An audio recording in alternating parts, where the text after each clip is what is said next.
Can we have a huge round of applause for Miss Khurana? Thank you. And the people who are outside, please come inside. We are about to start with this session. I believe you want more people for your session. Yeah, I'll get started. Why don't you wait a few minutes? Yeah. So many Okay. people are out. Sure.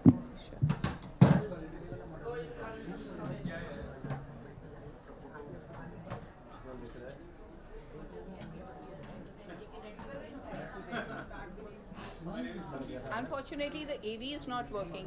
People love watching AVs, and they make such great fans at Netflix. Yeah, they couldn't download it. I, no, I don't have it. I should have mailed it yesterday. Just got missed. But it's okay. I'll run through the slides. No, it's not. It's on my laptop, but couldn't get connected. Yeah, no, it's on my laptop, but I didn't have the Apple adapter. I wasn't carrying that.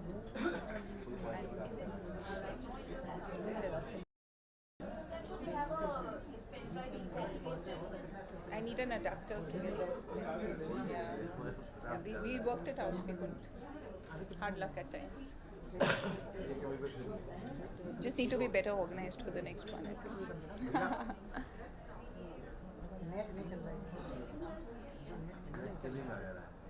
Thank you. Should I start, Sandeep? Okay.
No, no, she's doing a lot of work.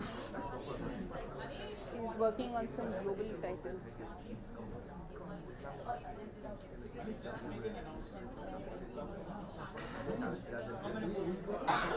She got nominated for Emmys, which is really big, for Luster. I request everyone to please come inside. We'll be beginning with our next session in next 2 minutes. May I request the organizing committee to please make an announcement outside and get people inside? Yeah, पकड़ के लाना पड़ेगा.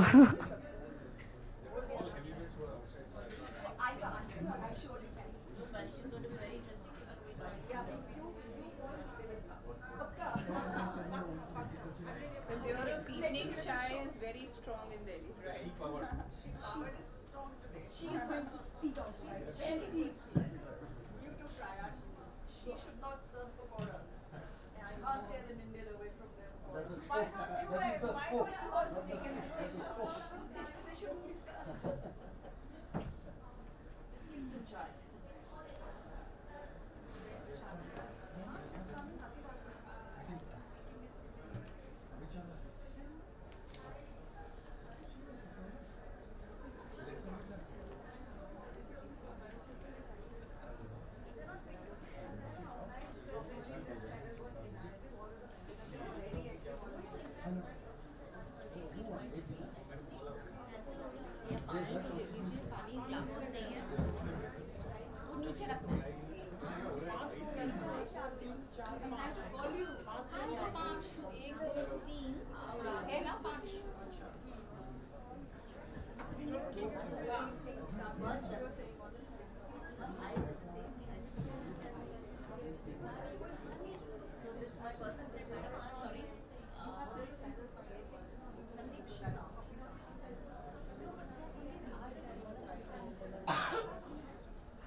Yeah, I think so.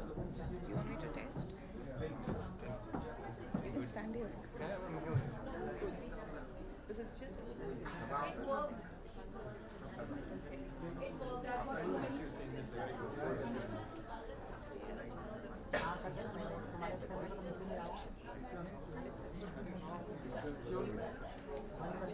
Would light. Good evening, everyone. Thank you for coming back to the room. I know it's always very difficult after the evening chai. I found it tough too. So thanks for bearing with me. It's towards evening. I've been instructed seriously by Sandeep to keep it short. So let's get started. Thank you, Amra. Thank you, Vinita, Sandeep, for this opportunity. At the last session, Mr. Ramesh Abhishek and the panel spoke extensively about how women are contributing to economic agendas. I represent the media and entertainment sector and would love to talk about how women are contributing in the entertainment domain.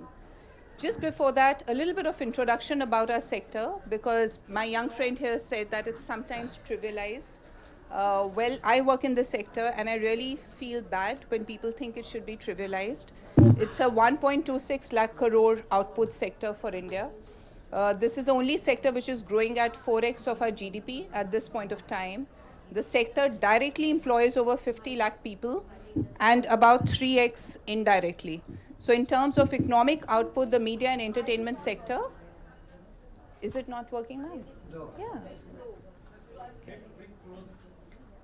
So in terms of economic output and contribution to Indian economy, the media and entertainment sector is actually a very important sector, because of which it got recognized as a champion sector.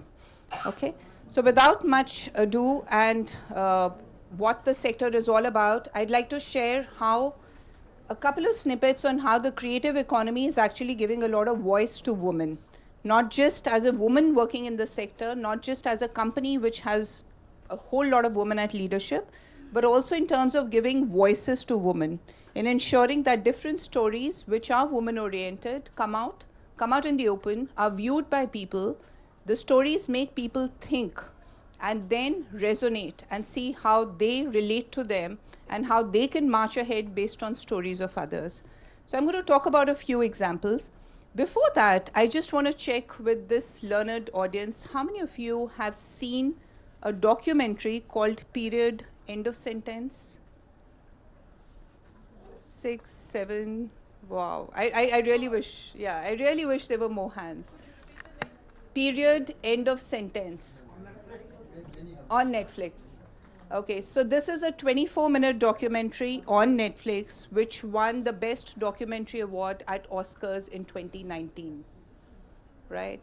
And sometimes it's so saddening and disheartening to see that all of us Indians who talk about women issues don't even know about a documentary that went from 100 miles away from Delhi, from a village in UP, and made it big at Oscars. It was watched by millions and millions of subscribers worldwide. But it has been watched by very few in India, very few in Delhi. Okay, this becomes disheartening. Another example. Have you heard of a title called Ladies First at Netflix? Wow. So I love the hands that are going up again. It's about Deepika Kumari. And why I wanted to take this example was because Sir spoke about Deepika and her character a little while back. So, Sir, this documentary is about Deepika Kumari, India's ace archer. Again, viewership in India, extremely low. Viewership all over the world, extremely high. How many of you have seen Kabir Singh or Andhadhun or Sultan or Salman Khan movies, right? Amir Khan movies, Ajay Devgan movies, all of us, right? Why is it that we don't give an equal value to movies or series or documentaries that are based on women stories, or that have women protagonists, or that raise women voices. Period, end of sentence, talks about menstrual hygiene and making sanitary pads in a small village. It talks about women empowerment. Women in India have not seen it. That makes us sad. Okay, anyway, not to talk about different titles, I really hope that you see what beautiful voices from the ground can come up through various movies and documentaries and how they travel all over the world. Just a little bit of snippet about what I represent. Because we are everywhere, it's a long journey of about 200 countries. Documentaries like Period, End of Sentence, documentaries like Ladies First are viewed by over 160 million people all over the world. Anything on video on demand sector, be it on Amazon, be it on Hotstar, be it on Z, and I represent the entire industry today, not just one country, is viewed by the entire world. This is a beautiful platform for Indian women, Indian writers, Indian directors, Indian talent to raise their voices, talk about our culture. These are some of the titles which have been made in India past couple of months. You'll see a lot of impetus on women. For the next 15 series that we are coming out with, 12 are being directed by women. 9 of them have women-oriented themes. And it makes us feel so proud to say that when we place women first and women ideology first, we really come up with richer content that the world recognizes as the new emerging voice of India. Okay, so just a couple of snippets. This is from a title. This is Ratna Pathak Shah, we all know that. And a beautiful line that she says that as a society, we've forgotten how to trust each other. It's all about watching titles, giving voices and more power to women off screen and women behind the screen and women on the screen who are actually bringing about changes in ideologies for themselves, for their families, for the children they teach, and for the next generation of learners. Anybody who recognizes this picture? Yeah, she's a stand-up. Absolutely, bingo. Yes, Ellen, relatable. Fortunately, Relatable had amazing viewership in India. This woman had the courage to stand up and talk about LGBTQ. She talks about herself coming out from the closet, and she talks about the difficulty she faces and also the acceptance that she's facing worldwide more and more, right? This is Roma, another Oscar winner. It's a maid's journey set up about 25 years back, a beautiful black and white movie. And what stories can do, what books can do, what cinema can do, what art can do is to bring about these emotions that we all can relate to. And you can understand how somebody really underprivileged can have a voice and contribute in a very big way. That's another little snippet. We recognize Bhumi Padnekar, and she talks about having a sexual relationship before or after marriage. And I'm going to leave it at this last slide. We all recognize this. We spoke about crime in Delhi. We spoke about Nirbhaya case. This is a picture of Shefali Shah from Delhi crime. If you've seen it, great. If you haven't, try seeing it. It still sends shivers down the spine of Delhiites. And it's about how a woman led the entire investigation and came out with best possible results. I'll leave it here. I'm around. Any questions? When we talk to women in the Bollywood space, in the theatrical space, we encourage more writers, we encourage more talent, we encourage more cinematographers, hairdressers, especially first-timers. Here I'm standing and requesting you to please watch more women-oriented titles on any service, anywhere. Please encourage voices of women. I'm not saying watch less of Salman Khan, I'm a hardcore fan, but there are many other meaningful things as well that make us ponder and think and become better citizens. Thank you very much for your time.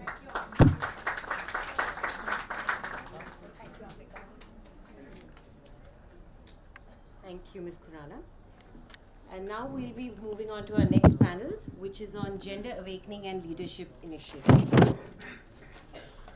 As we are running out of time, I will just introduce to the panel chair for this session. May I request Mr. Amrendra Khatwa, IFS former Secretary MEA, to please join us on the stage. The moderator for this panel discussion is Dr. Bijaya Lakshmi Nanda. She's the principal, Miranda House. She's also one of the jury members of She Speaks Writers Nook. And the panelists for this session are Ms. Shazia Ilmi, she's a Vice President BJP, thank you ma'am. Ms. Rakhi Gupta Bhandari, Resident Commissioner of Punjab. And now I request Mr. Sandeep Bhargava, former EVP Vodafone Idea. He's also the one of the member of the advisory board for She Speaks. A huge round of applause for the panelists, please. And before we begin, I have a request that we have around 12 minutes from now for this session. Thank you.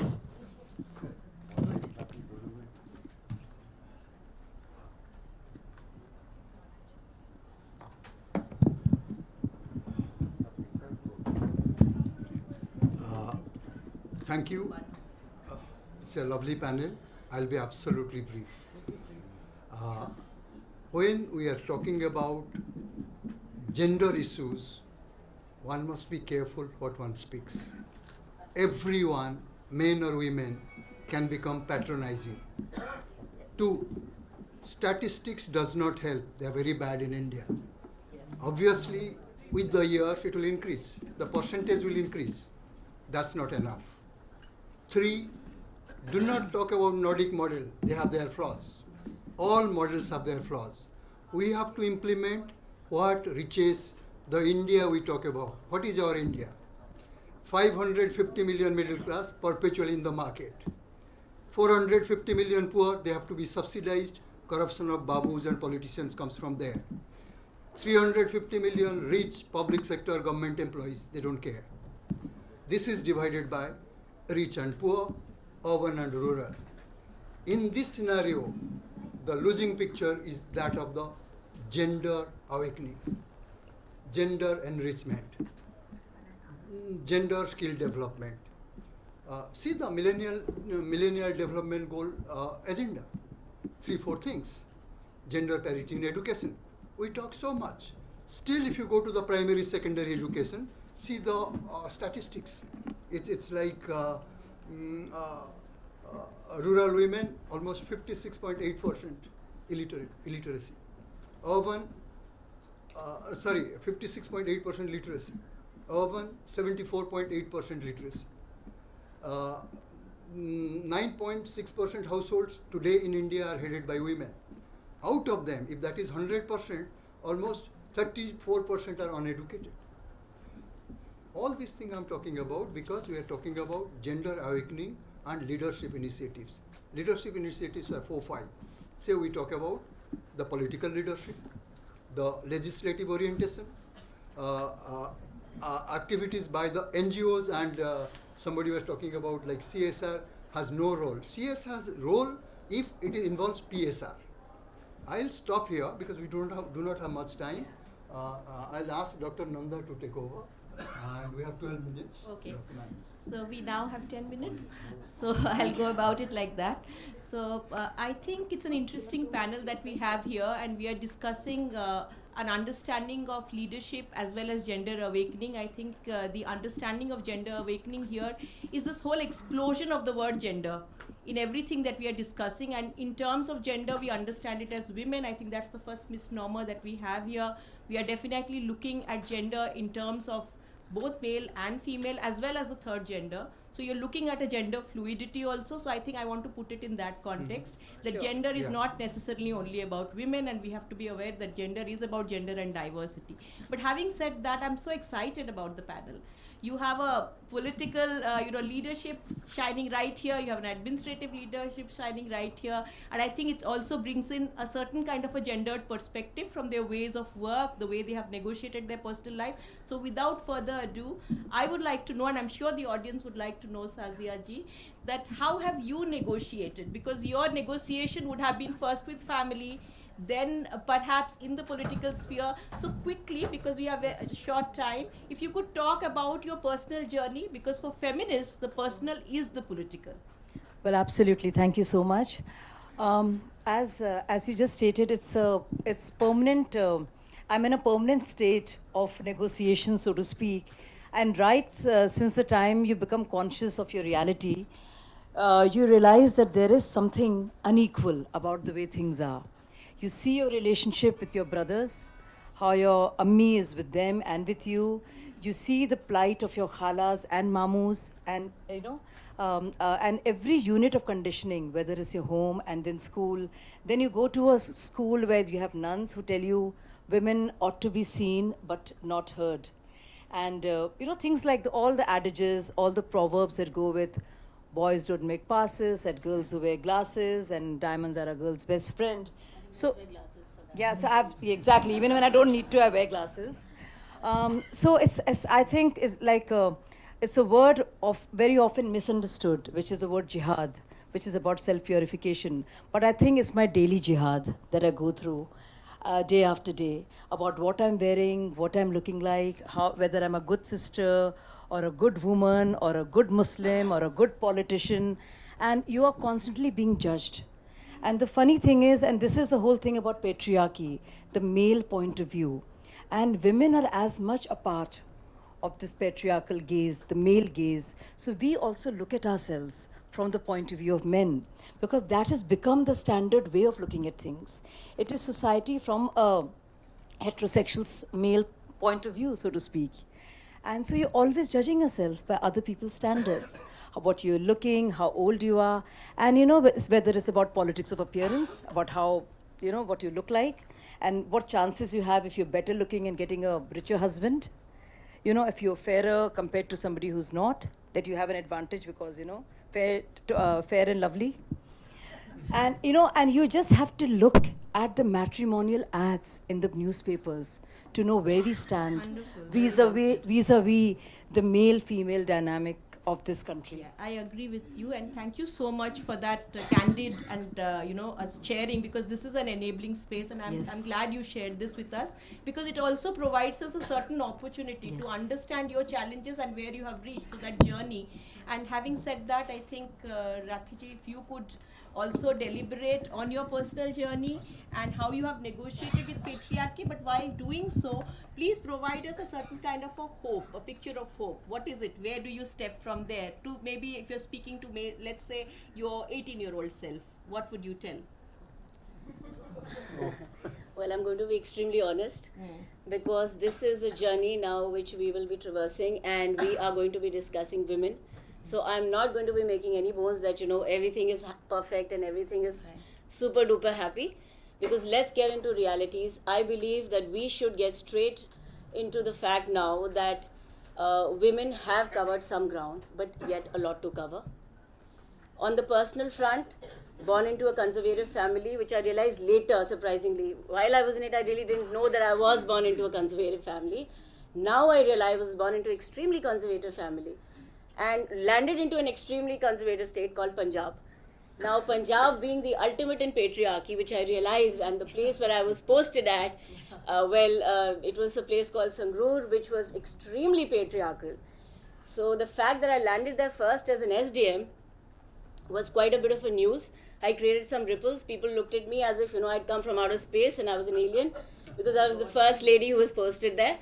And people actually went up to the Chief Minister and said, can I speak a little bit of Punjabi if people understand, because the essence is going to come through then. So people went and told my Chief Minister, ye kitho tusi baali nikki ji kudi le aaye, small choti si.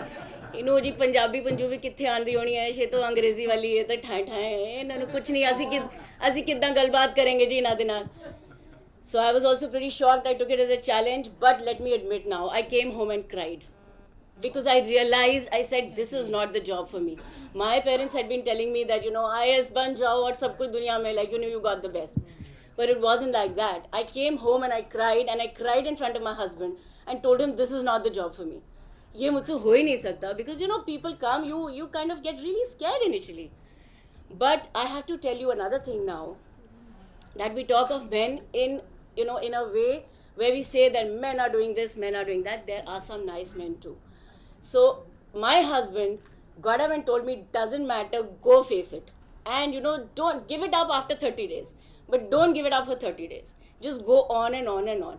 So believe me, after the 15th day, I said, koi baat nahi, kuch karte hain, let's do something straight now.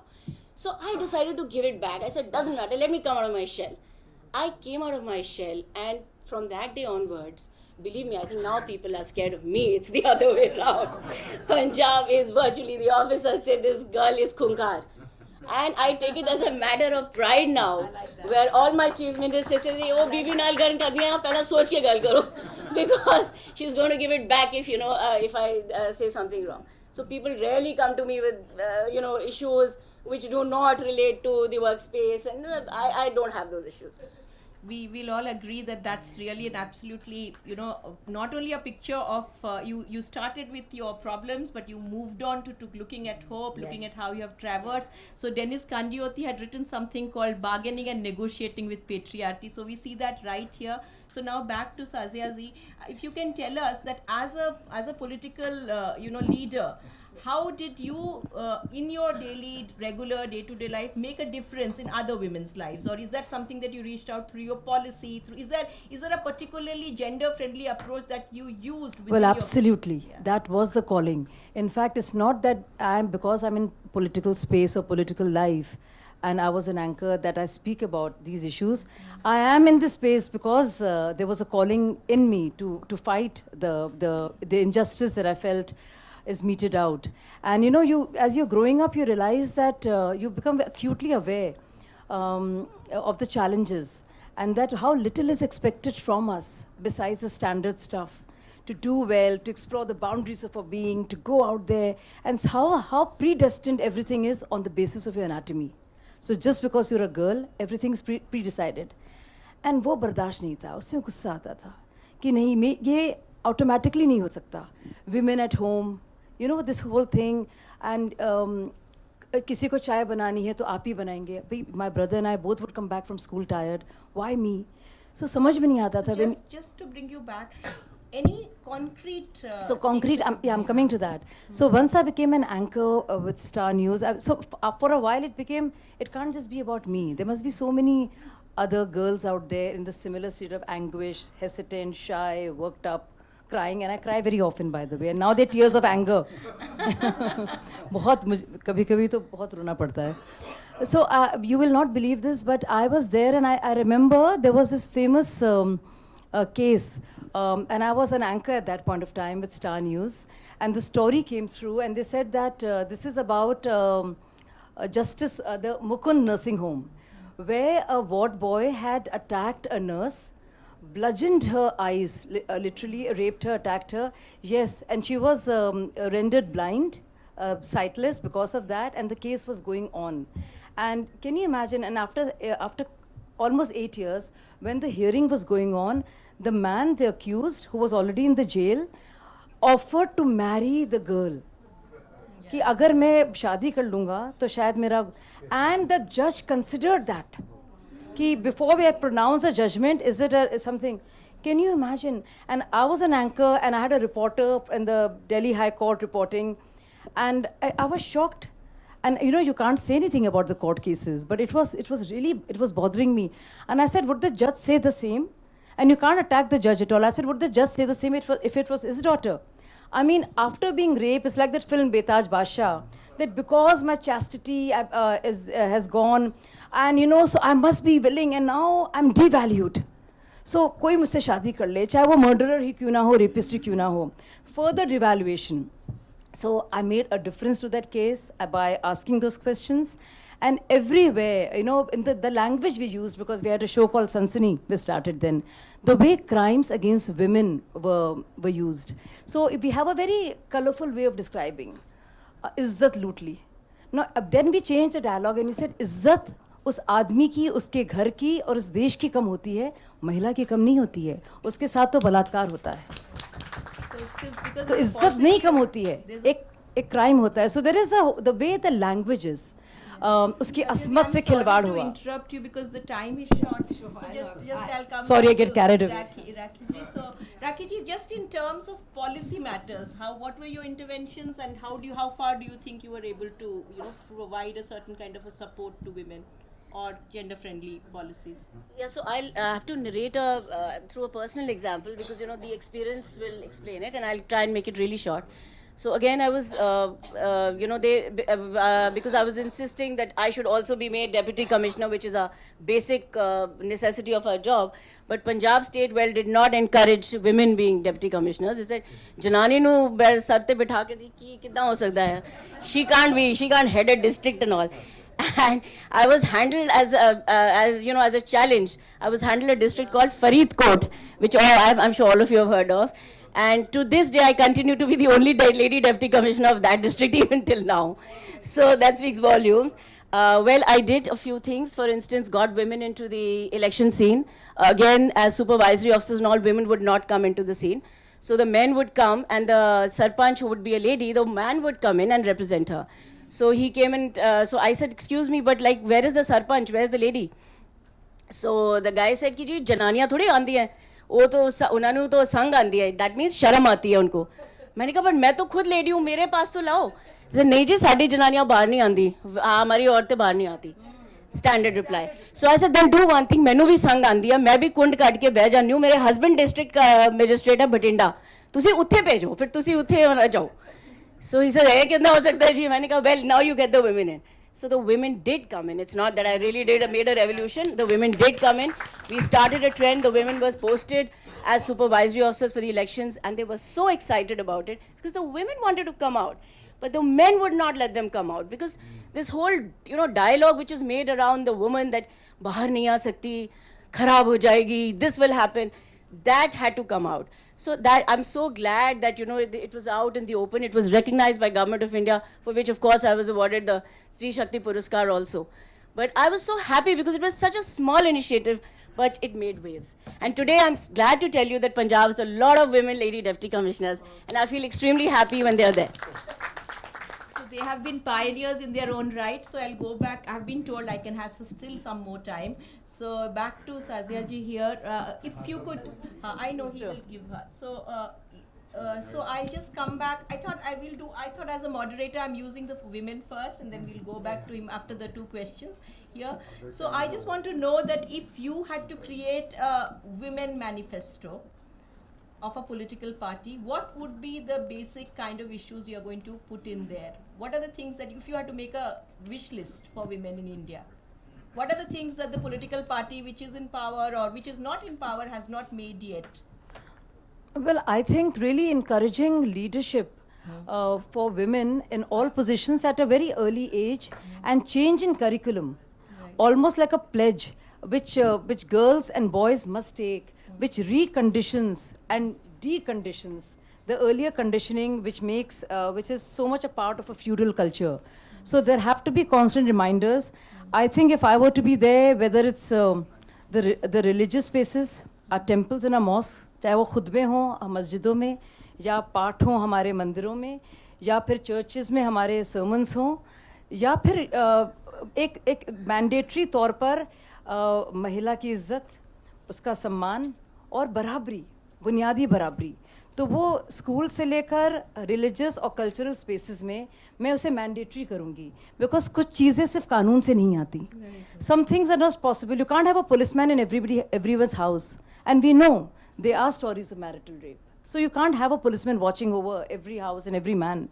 There has to be a cultural overhaul, so to speak, and a work done on redefining what it is to be a man and what it is to be a woman, and the skewed relationship between the two. And I think this is a conversation we don't need to have just with, and it's not about men versus women. This is very important. हम लोग ना जब women's issues आ जाते हैं तो वो men को अलग कर देते हैं. And I want to say this again. You said some men are also nice. I think some men are great, and some women are very patriarchal. Yes. So we must recognize them. So a repository of patriarchal belief is not in the gender, but in the attitude. And there's so many gender-sensitive politicians, fathers, people, bosses, men, than women themselves. So I think it's a change of attitude, and that can only, and the real change will only happen when we look at mentality, when we look at popular culture, when we question the songs and the item songs and says, मैं चीज़ नहीं हूँ मस्त मस्त भाई, कोई और होगा, मैं नहीं हूँ, मैं चीज़ बड़ी हूँ मस्त मस्त, and all the songs. So it's not about being just looked at, but being so much more. And I'm not just about my body. There is so much more to me. Okay.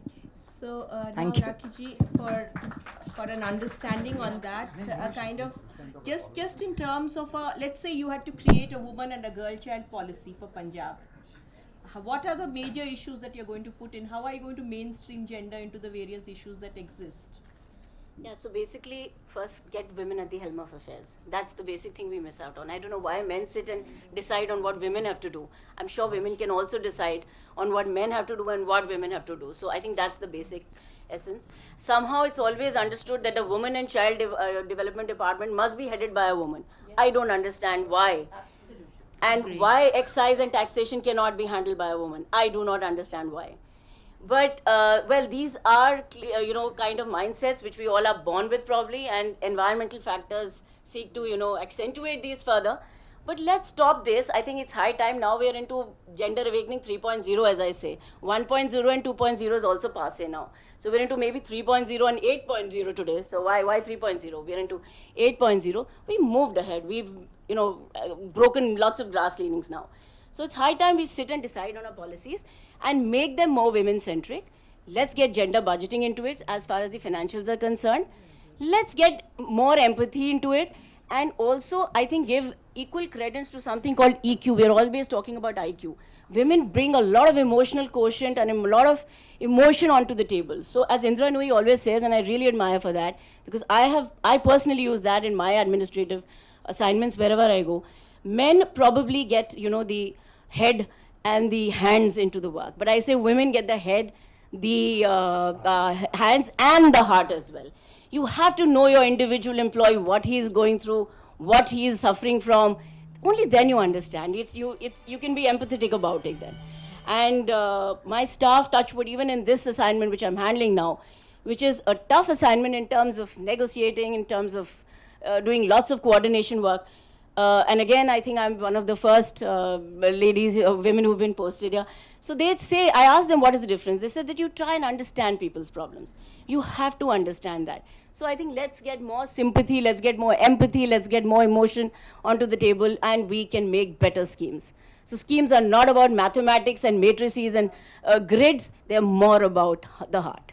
I sincerely think so. I think we'll all agree that these are points to ponder and discuss. So you have a women manifesto here, you have a gender policy here, right, happening at this table. So I now bring in the only man on the panel right now at this point. And he's the chair, so I'm just kind of to get your views. Now what I would like you to do right now is to kind of understand the idea of gender awareness or the heightened issue around gender and diversity.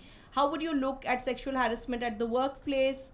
What do you think is the importance of that when it comes to creating obstacles for women at the workplace? How do you think we can create a more enabling gender policy within workplaces? So if you could come on that, and I give you 5 minutes to discuss That's that. pretty long actually.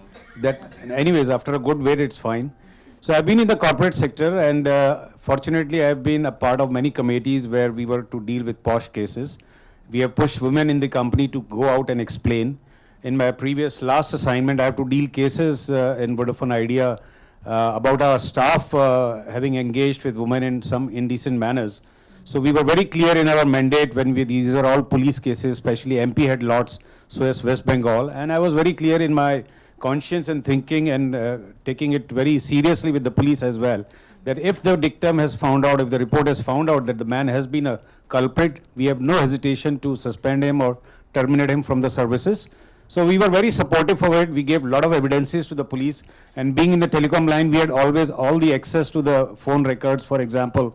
So we were very forthcoming. So always, and as a father of 2 daughters, in fact, I think that is inbuilt into me in terms of promoting and protecting the women across.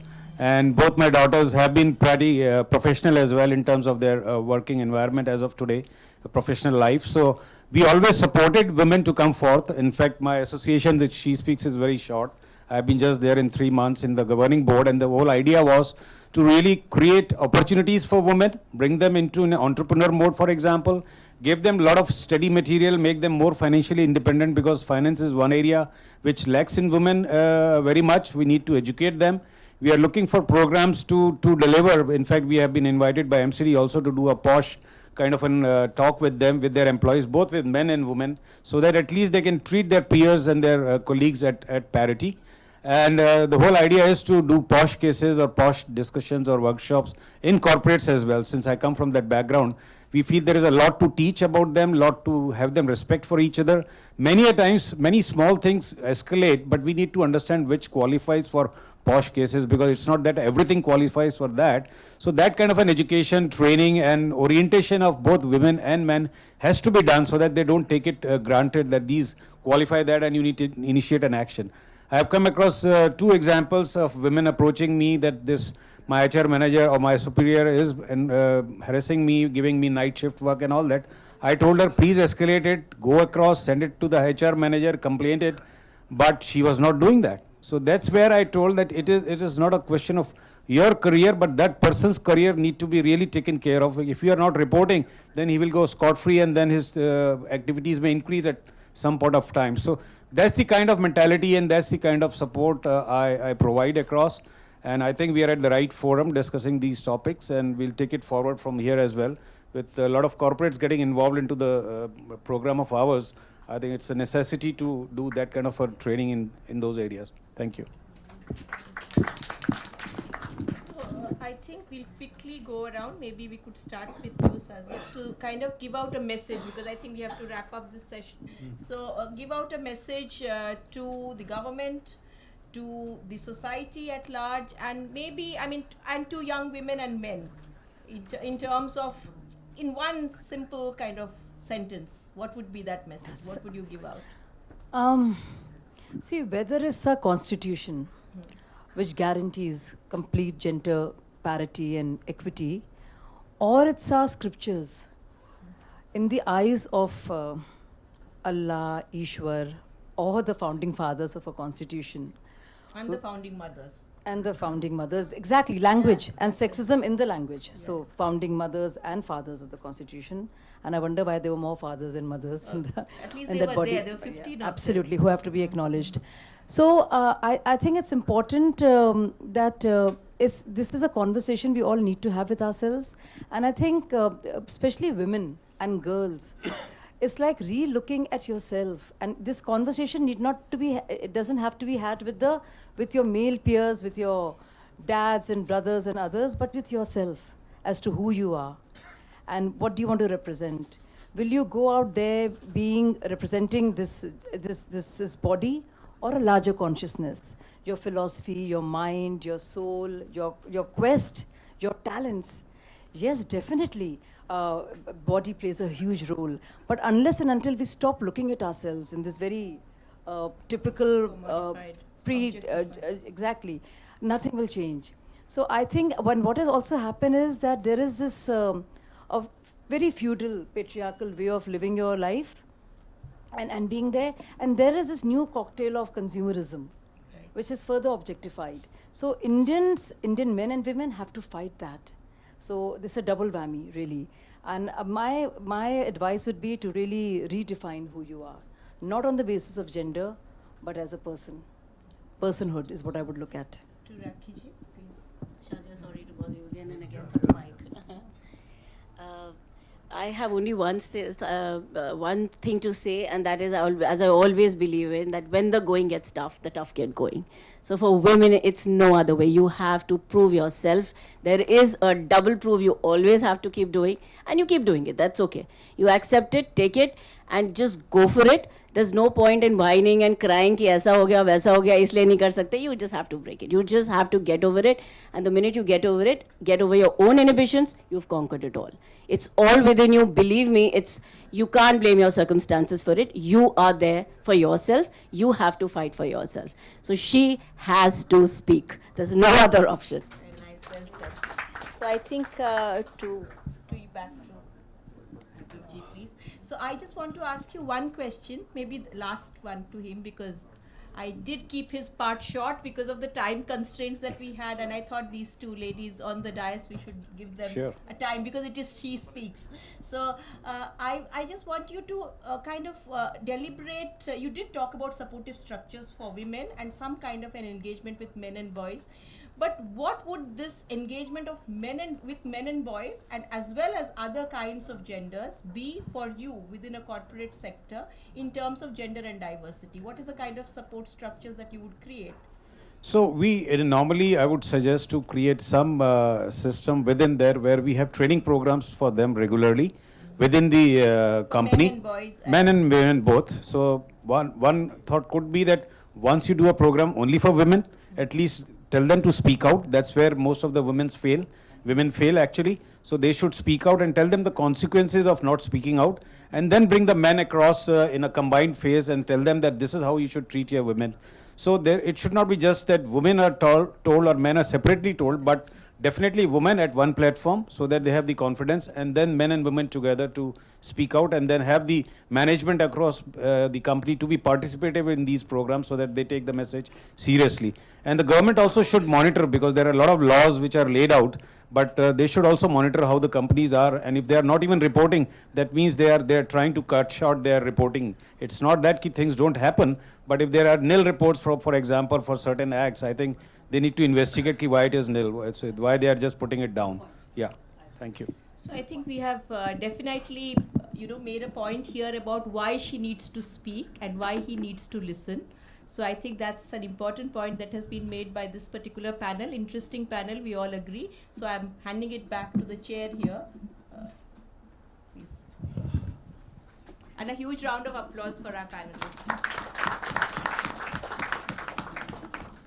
See, the presentations were specific and penetrative, but the whole issue is that gender awakening in India is a continuing process. It should not be an endless process, it is becoming an endless process. Therefore, we have to add format to that. That's why the leadership initiative is there. That leadership should come from all, as everybody has said. Whether it is government, legislation, household, parental relationship, men-women relationship, corporates, NGOs. We must all unite and work out. There is not a single module. It's called gender awakening. Therefore, she speaks always for gender awakening. Thank you.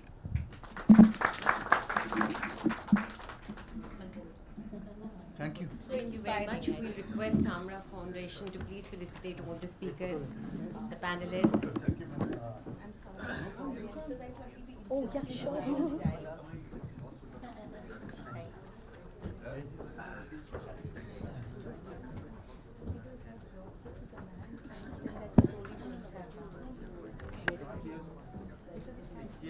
Group picture first.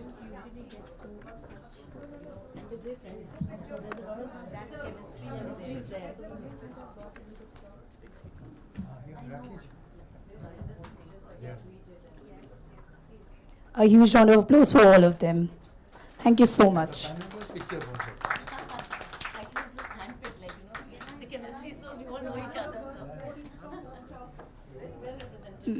Mr. Sandeep Bhargav, former EVP Vodafone Idea. He is member of She Speaks Advisory Board. I think we should give them a Yes. We managed to finish the record time. Yeah.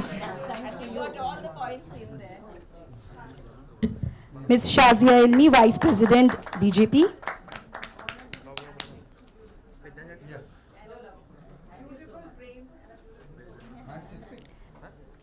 Thank you, ma'am.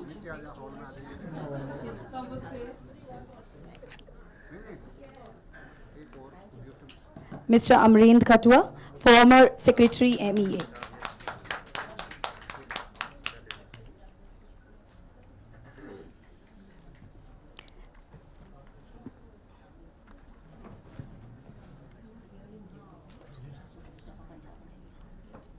Ms. Rakhi Gupta Bhandari, Resident Commissioner of Punjab.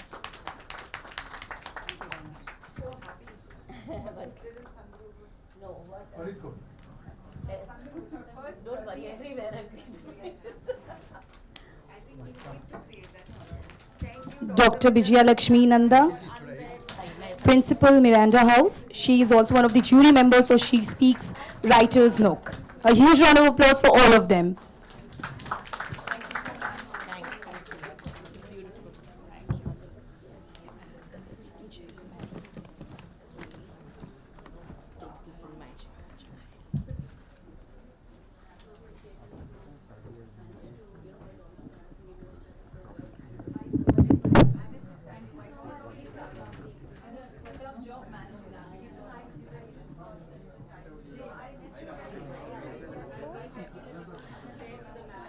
We'll move ahead for our next panel discussion. The topic of the next discussion is he for she, the role of men in women empowerment.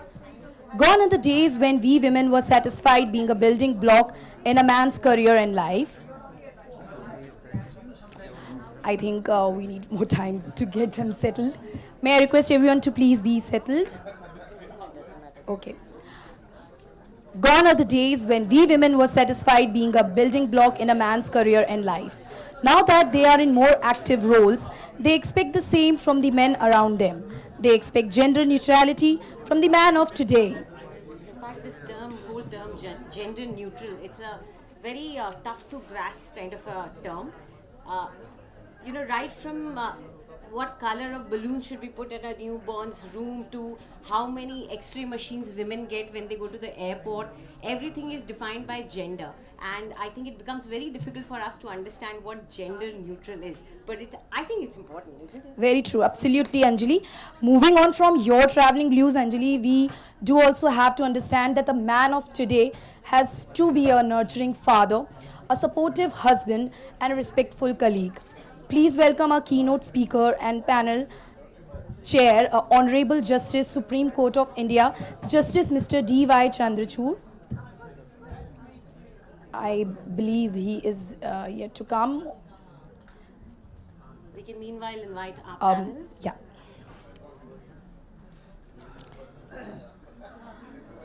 This discussion is to be moderated by our very own Miss Vinita Bakshi. She is the author and founder of She Speaks. May I request Professor Mary Evans, Head of the Department of Gender Studies, LSE. May I please request His Excellency Mr. Hugo Astuto, Ambassador of the European Union to India.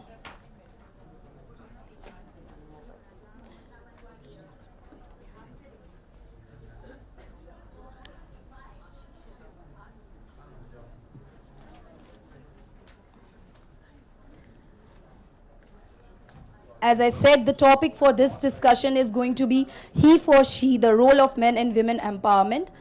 May also joining us will be Mr. Ashish Srivastava. Yeah. He's the Joint Secretary of the WCD.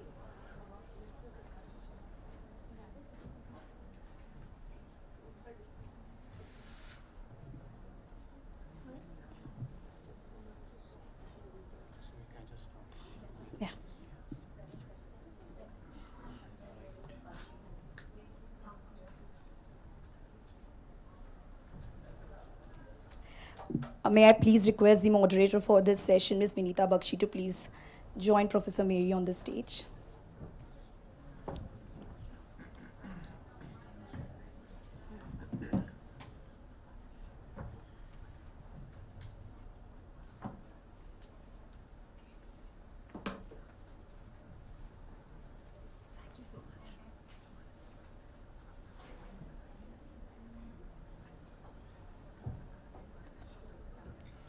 May I ask somebody to give us one more chair on the dais? No, we will need one more. We need 5 chairs. We have one here. Okay, okay. All right. Thank you so much. I'll do it. I can do the chair.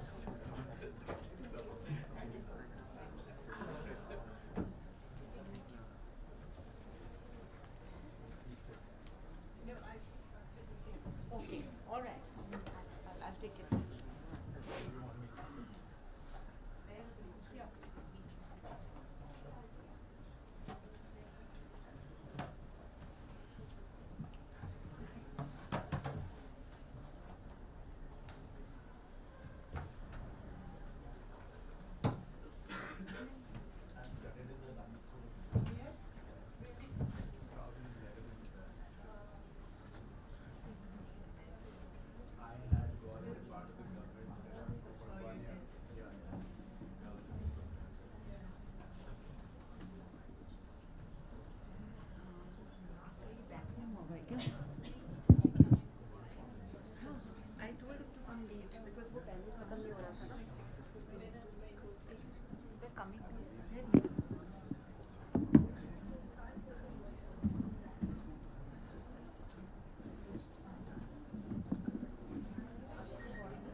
By the time we are waiting for our esteemed panelists. Can I make the special announcement? Yes, please. First? Yes. I'll do that.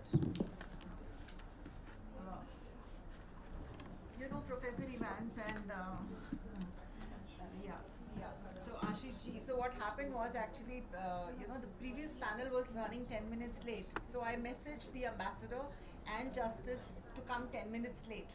So that is how we've gained 10 minutes. So if you both allow me, I'll make some special announcements first and then we'll take this panel.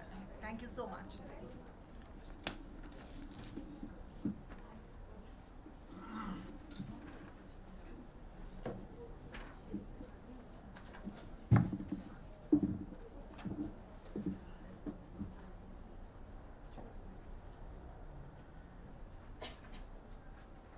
Hello everybody. This is our vision document for 2020.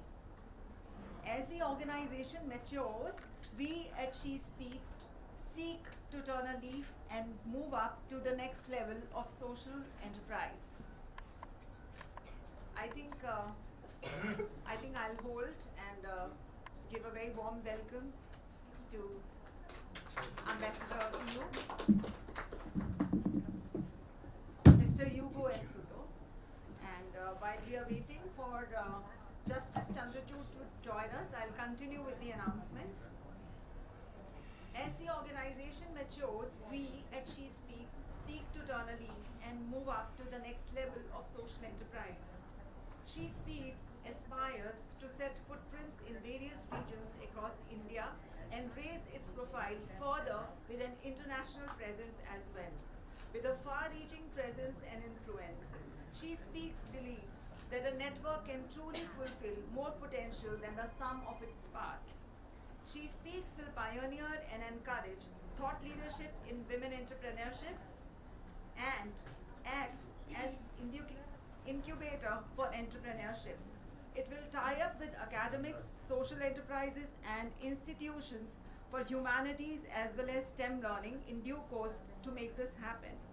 Eventually, She Speaks will oversee the installation of a robust network for women entrepreneurs which will harness the spirit of enterprise and professionalism and expertise. Apart from the entrepreneurial platform, She Speaks also accommodates healthy exchange of socio-political opinions in an environment that fosters mutual respect and uniqueness, both in terms of beliefs and ideas. The government will is already in place as apparent from its schemes designed for women entrepreneurs. The society too is opening up more and more to the spirit of female entrepreneurship. However, the glass ceiling to break is the lack of an effective ecosystem. On a similar note, She Speaks plans to carry out a two-pronged initiative to address the issues of gender sensitization and women empowerment. On one side, it would conduct corporate trainings and events to sensitize people about relevant topics like the POSH and gender inclusiveness. On the other hand, it will identify places where gender sensitization can be instilled into the cultural fabric of society. She Speaks plans to pick rural areas around the Delhi, NCR, Haryana and Uttar Pradesh and drive an extensive campaign that will include developing audiovisual contents, training men and women, and creating block and panchayat level volunteers, all designed to achieve gender sensitization targets. As a part of these initiatives, She Speaks will be looking to collaborate on government projects and other initiatives that are aligned to our goals and objectives. She Speaks has in the past used its sponsorship revenues to run a non-formal education center in central Delhi in costume jewelry making skill development workshops in urban slums completely free of cost. The future sponsorships and the membership revenue would also be utilized in organizing free health camps, distribute medicines and equipment, provide free counseling and legal aid, and undertake gender sensitization drives. Our initiatives also extend to helping out women in distress and in a disadvantageous position. We aim to reach out to women who have challenges to meet in their personal or professional life and lack the support to fight back. With this intent, I declare open the North Zone Regional Chapter under the leadership of Ms. Mamta Gupta with a council of 21 members and also announce the launch of She Speaks membership drive. There are more details on our website, and I would invite Mamta and our new members after this panel discussion. Thank you so much.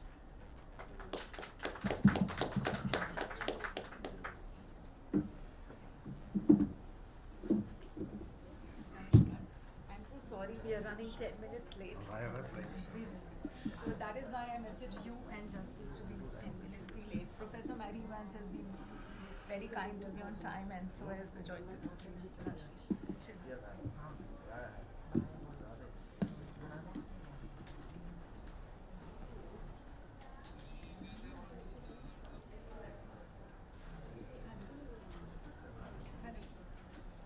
Honey. Thank you so much.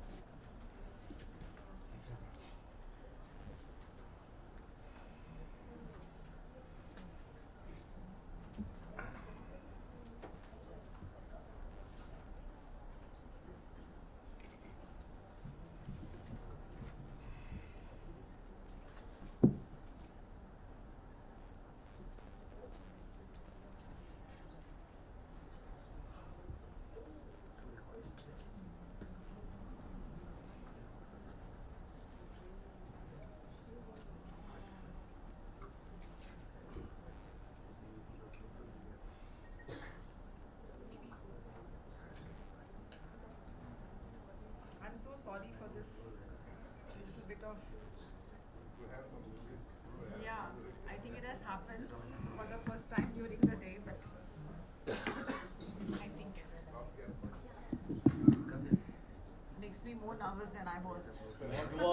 What were the outcomes in the technology sessions in the morning? Technology sessions, and I think it was a very, very insightful session because Secretary Anshu Prakash ji, Telecom Secretary, he had a lot of information about what is new is going to happen and how they are going to control. I mean, then we had the cybersecurity expert from PMO itself, and then we had.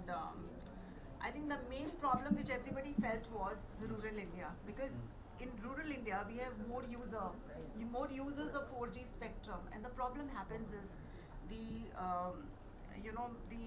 even though the cyber connectivity is very good, and now we are improving upon our road networks and our toilet networks. So when women go out to work, those are the two factors that need to be taken care of more than the cyber connectivity, because it is improving and improving, and that is where more needs to be done actually.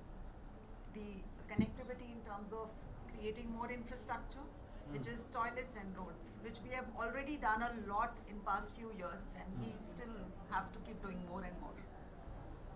That is where, so that was one major challenge which PM himself, addressed to, and motivated everybody to make more toilets for women, and more roadways, cleanliness and all those things.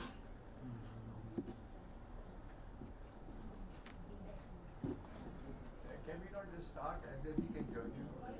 Actually, the request went from my side to come 10 minutes late to Ambassador. We can start talking anyway. Yeah, we are talking.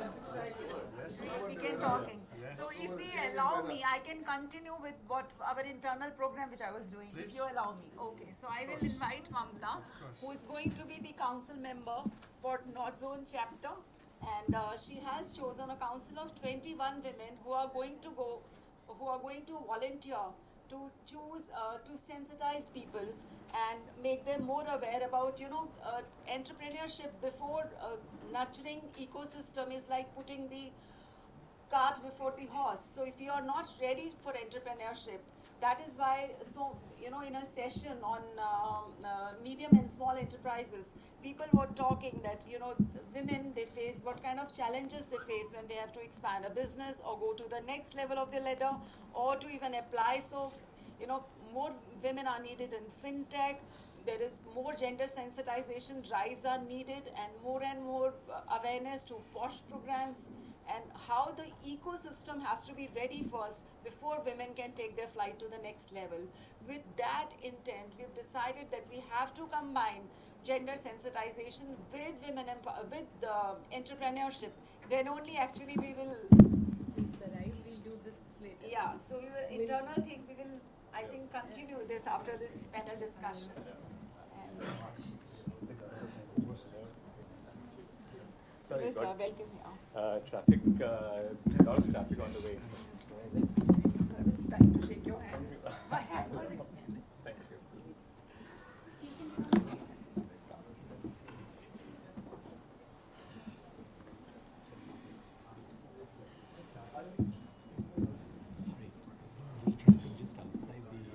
I had the same experience.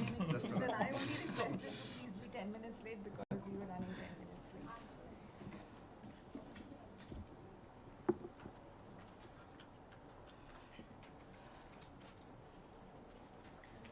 Professor Evans, Honorable Justice Mr. Chandrachud, His Excellency Hugo Estuto, Joint Secretary from Ministry of Women and Child, Mr. Ashish Srivastava, distinguished guests, special invitees, and friends. I feel so tongue-tied and needless to say extremely nervous sitting next to these distinguished guests. I'm tremendously honored at the opportunity of moderating such an illustrious panel and feel grateful to you all for accepting the invite to participate in a panel discussion on He for She, the role of men in women empowerment. Professor Mary Evans is an Emeritus Leverhulme Professor at the London School of Economics and Professor Emeritus at the University of Kent, the author of various studies on feminism. Mr. Justice Dhananjay Yashwant Chandrachud currently is an Honorable Judge of the Supreme Court of India and requires no introduction.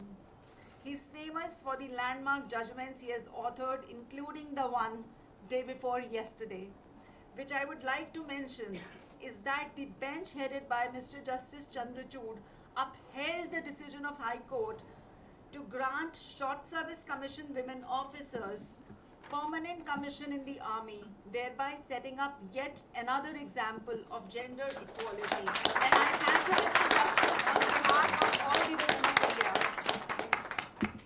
His Excellency Hugo Estuto is Ambassador of European Union to India and Bhutan since October 2019 and belongs to Italian diplomatic service. His career spans experience not only in Europe but also Nairobi and Asia since 2001 when he joined the service. Mr. Ashish Srivastava is the Joint Secretary in the Ministry of Women and Child and spearheads many schemes for the benefit of women of India. The topic for this distinguished panel, He for She, the role of men in women empowerment and gender equality, is inspired by a powerful project started by UN Women called He for She in the year 2014. This global movement calls upon men and people of all genders to not just be part of the gender equality conversation, but also become active participants in creating solutions. I quote from their official website, "The world is at a turning point. Many people everywhere understand and support the idea of gender equality. They know it's not just a woman's issue, it's a human rights issue. He for She is an invitation for men and people of all genders to stand in solidarity with women to create a bold, visible, and united force for gender equality. The men of He for She aren't on the sidelines. They are working with women and with each other to build businesses, raise families, and give back to their communities. The role of a socially aware man with a gender neutral approach is vital in promoting gender sensitization, be it the supportive father who nurtures the ambitions of his daughter, the life partner who is keen and proud to be the man behind a successful woman, or the male colleagues who respect and promote the contribution of their female counterparts. Today, we probe the ways in which the role of a man in gender sensitization can be enhanced and capitalized, made part of the cultural legacy for future generations. Coming to Indian context specifically, I think he for she can be extremely significant in changing mindset. Against this backdrop, I solicit your esteemed opinion by inviting you to share your valuable personal insight, observations, and of course, your considered view on role that men can play in women empowerment. We can follow that with questions from fellow panelists and myself to keep the conversation lively and on topic. Whom should we be inviting to speak first? I'm asking the audience, whom would you like to hear first? Professor Mary Evans? No, Professor Mary Evans. Yeah, Professor Evans. Yeah, ma'am. Well, thank you. That's a very, very kind invitation. And in request the mic a little bit closer to you. All of you, we can't really. Somebody can fix the mic, please. Thank you very much for that very kind invitation, which wasn't quite what I was expecting, but nevertheless, I'm very happy to make some initial remarks. May I also thank the organisers of this event for bringing us all together this afternoon. It's a great pleasure to be here, and it's a great pleasure to be amongst so many people sharing the same concerns. So my thanks, first of all, on that issue. I want to be brief. I want to say three things about the ways in which I think there can be support from male colleagues, male friends, male relatives for the issues that face women. First of all, I think the first two issues are, in point of fact, somewhat theoretical ones. First of all, I think men have to acknowledge it isn't just a case of empowering women, that women are already empowered. And I think that that is a fundamental point that has to be made. There was a feminist slogan in the 1970s, much printed on postcards, which read, "Women hold up half the sky." And I think that that slogan is one which is perhaps worth remembering.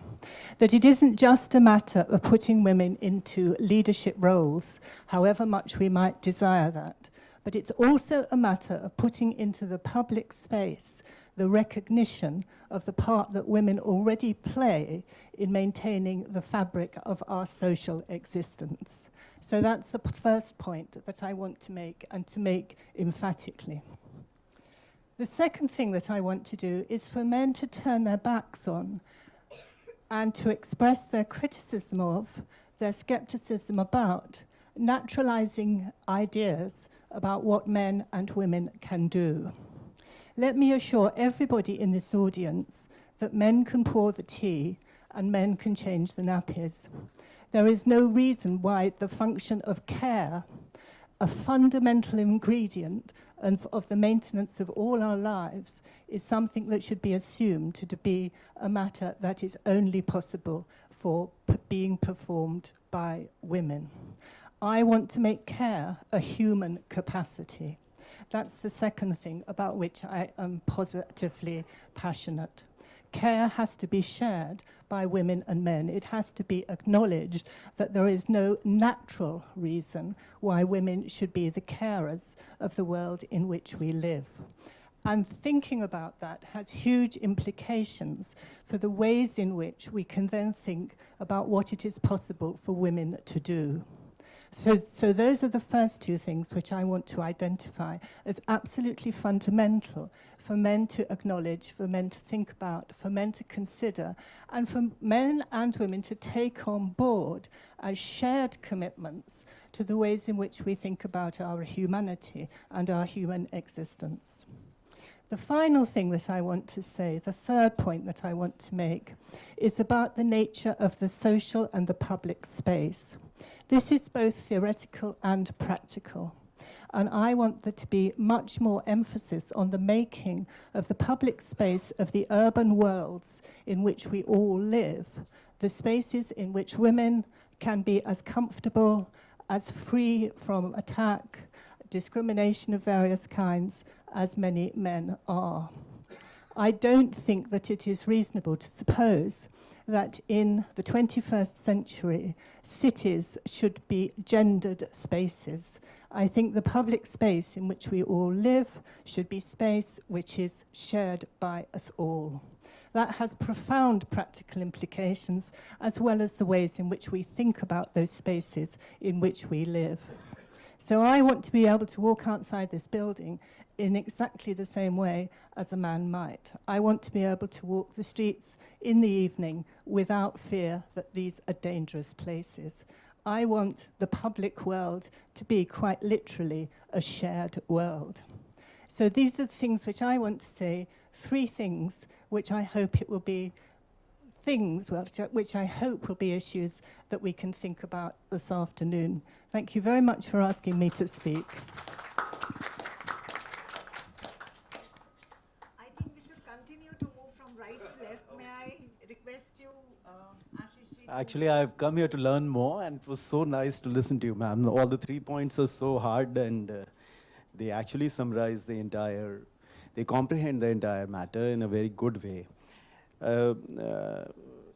This issue is very big, and there's a lot to internalize than to speak, externalize properly.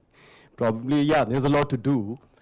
At the outset, I would only want to say that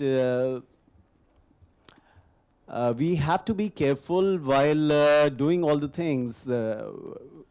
He for she, it can mean the he has traditionally been meant to be understood as the humanity. It's been expressed as, the humanity, the mankind. Why not the womankind? And so the entire mankind could be expressed in the feminine gender also.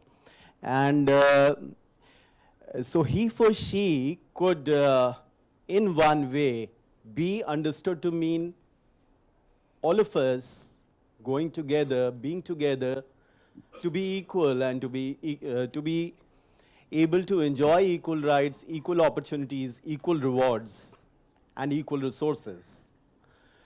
That could be one part of it. And but while coming to the more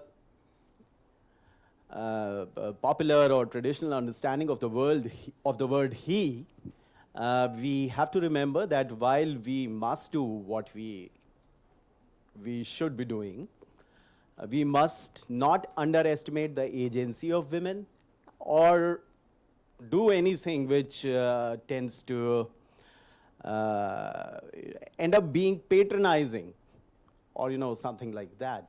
So that's where I would like to put a comma right now and give it to Mr. Hugo. Yeah. Thank you. Thank you very much. Thank you for inviting me. It's a great pleasure to be here with you all. What I can give you is a perspective from the European Union, I guess. I should start by saying that actually gender equality is a basic priority for the European Union, domestically and when it comes to its external projection. And I'm happy to say that the new president of the European Commission, Mrs. Ursula von der Leyen, has made this very clear since the very start of her mandate in December. And actually the Commission is about to adopt a new gender equality strategy for 2020-2024 ahead of the International Women's Day in March.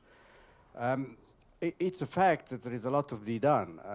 It's the same, I'm afraid, all around the world. The numbers confirm that the unequal balance between women and men still persists. It persists in terms of political representation in parliaments all around the world. In terms of salary level, we have not yet achieved an equal pay between men and women for the same job. In more general terms, in the fabric, all through the fabric of society. And this is an unacceptable state of affairs. We need to invest in women's empowerment. It's a matter of justice, it's a matter of fairness, but if I may say so, it also makes business sense in the sense that it's now graphically evident, but it has been made graphically evident in a number of studies that the empowerment of women is necessary if we want to achieve economic development. And actually, even the very achievement of sustainable development goals largely depends on the degree of our success in empowering women, taking the full space in society and in economic life. 2020 is a good year, I think, to mark a step change, since we have a number of anniversaries, including the 25 years since Beijing and the 10th anniversary of UN Women. And a report by UN Secretary General, I understand, prepared on this occasion, does allow us to take stock of the state of affairs as of today. And the report is very clear in saying that we need to accelerate action. We must take action now if we want to see gender equality achieved in this generation. And I think it's incumbent on us to do so. And when I say incumbent on us, clearly I mean all of us, women and men. It's necessary that men feel equally the need to take action when it comes to women's empowerment. It's necessary to fully engage men and boys alike. Obviously, if we want to fight and redress gender stereotypes, it's something we need to do at a very early stage in life before these stereotypes get crystallized. So it's the utmost importance to engage with men, to engage with boys. It's brothers, fathers, teachers, community leaders. I mean, we all need to contribute towards this aim. It's true in a general way. It's true in more specific and more and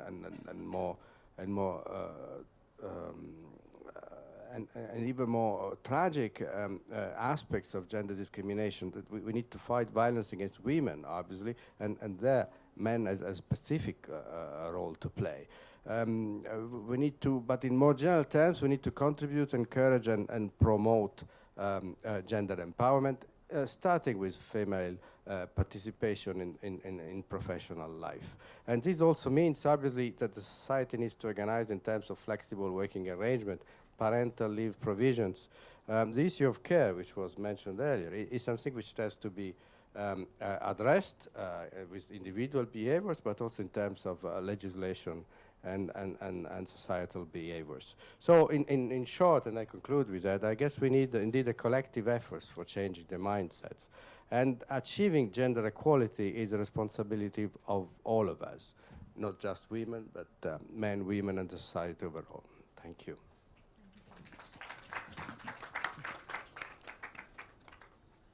Thank you for inviting me.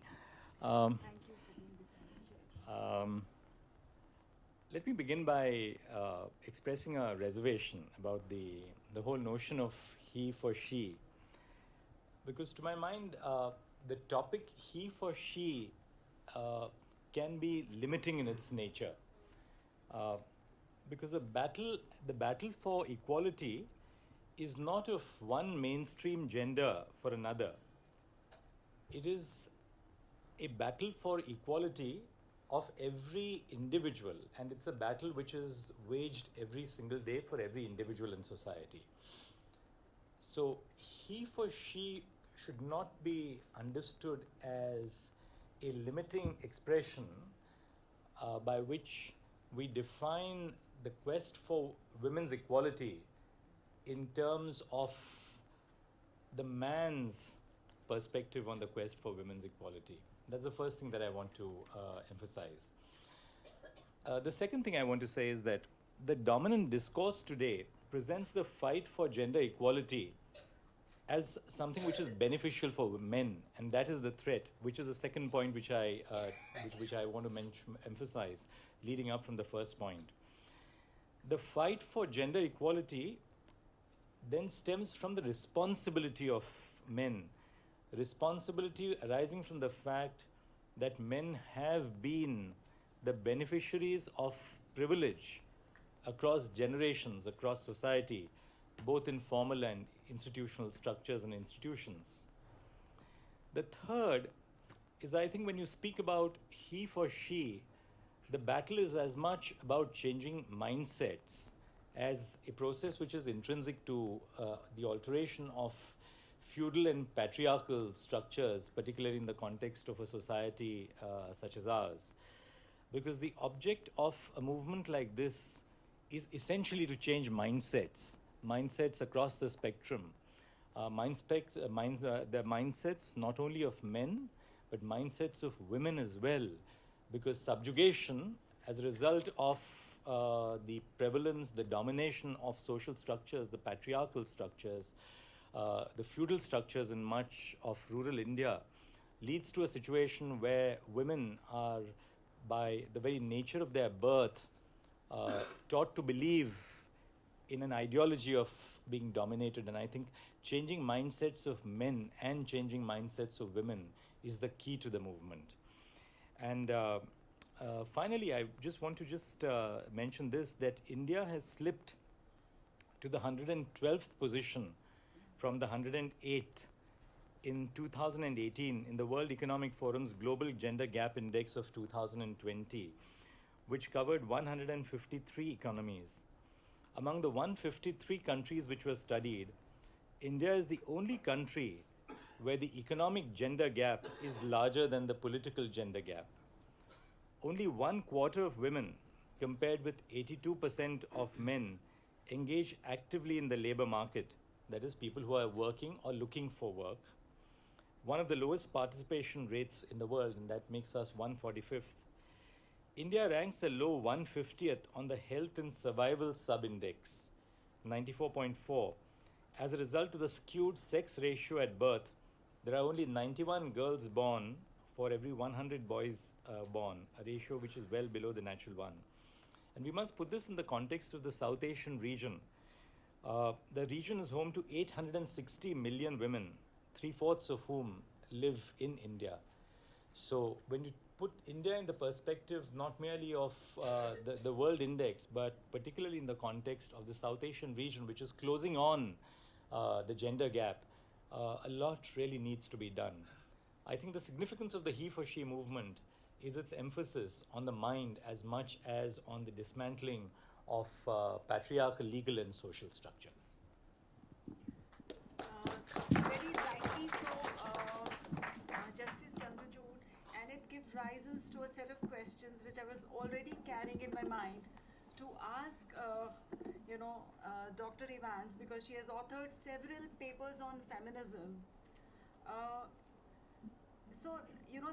Academically, the phrase has met with criticism and has been accused of the inherent patriarchal bias, which resonates in, well, saying he for she, sounding a bit patronizing towards women. How much do you believe in he for she? I mean, we do not doubt the intent and we do not doubt the kind of sensitization drive that it has created, the campaign, the kind of impact the campaign has made. But do you feel that it could have been phrased better, or nonetheless, we all acknowledge the fact that it has created a lot of stir, it has impacted, it has created very positive impact, brought in a lot of men into its fold as champions, and a lot of people around the world have endorsed the campaign and stand for the campaign. Yet, do you think academically it could have been phrased better?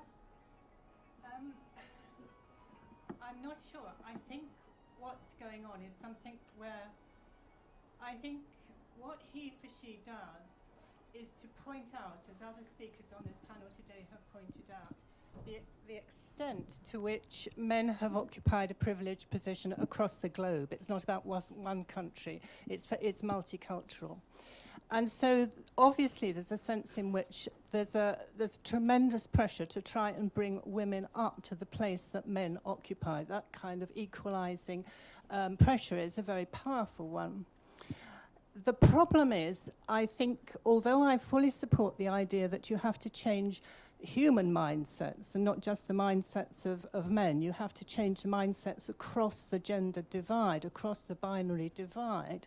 That's extremely important. At the same time, there are always problems in thinking about human rights, because there are certain situations in which there are specific there are specific instances where being female carries with it very particular disadvantages. So there's a paradox here, and I think there's a very complicating paradox of both saying, yes, we want to advance the position, the gender neutrality of the human subject, and that's something which has been discussed across the people speaking this afternoon. But at the same time, we also have to hold on to those positions of disadvantage which women may occupy, which are different and distinct from those of men. So it's both moving forward in one way, which I think is, or thinking in one way, which I think is a very powerful and a very important one, but it's also remembering that it's not possible just to move on without altering some of those gender differences of disadvantage which persist and exist. Thank you so much. At this juncture, I would like to ask Joint Secretary Mr. Ashish Srivastava, the patriarchy is so inherent in us. The centuries-old baggage which we are carrying in our minds, the mindsets, especially in India, many times we would agree that it's not men, but it is women who also gaze women with this so-called male gaze, the stereotypes which have been created, and the way we evaluate how women dress up, or the expectations of the social conduct. Everything is so male-centric. We are so used to viewing ourselves from a male's point of view that I'll be surprised if 5 women from this room can honestly admit to not looking at themselves from that particular perspective while leaving for work. Am I dressed appropriately for work? Am I supposed to wear trousers to work, or am I supposed to wear a jacket on top of this? And I don't think men in that sense apply that much of consideration to the fact that how they are going to dress up to the workplace, or how appropriate can I look if I go to this party, or to this dinner, or to this club, or to this just about any place. My question to you is that how the government schemes can help change this attitude and this mindset. We know the government will is in place. Prime Minister of India has already said, Beti Bachao, Beti Padhao. Save the girl, educate the daughter. Save the girl, educate the daughter, educate the girl. But how are we through our schemes, how are we going to bring about this change, which is from it is like teaching somebody, say, from alphabet A. Vinita, you've answered the question in a good part yourself. Change, especially on social and mind spaces, is a gradual movement normally. It's up to us to see how we can accelerate the entire, how we can increase the momentum of the entire, how we can increase the momentum. So what the government is doing about it, first of all, this is true that mindset, as Honorable Justice Chandrachud very rightly pointed out, is one of the very fundamental areas to be touched and to be handled, tackled, and transformed. So we were contemplating on, I joined the ministry about 1.5 years ago, and one of the very, very important things which I realized, not immediately after joining, because this was one thing which I had been, and all of us observed through the life.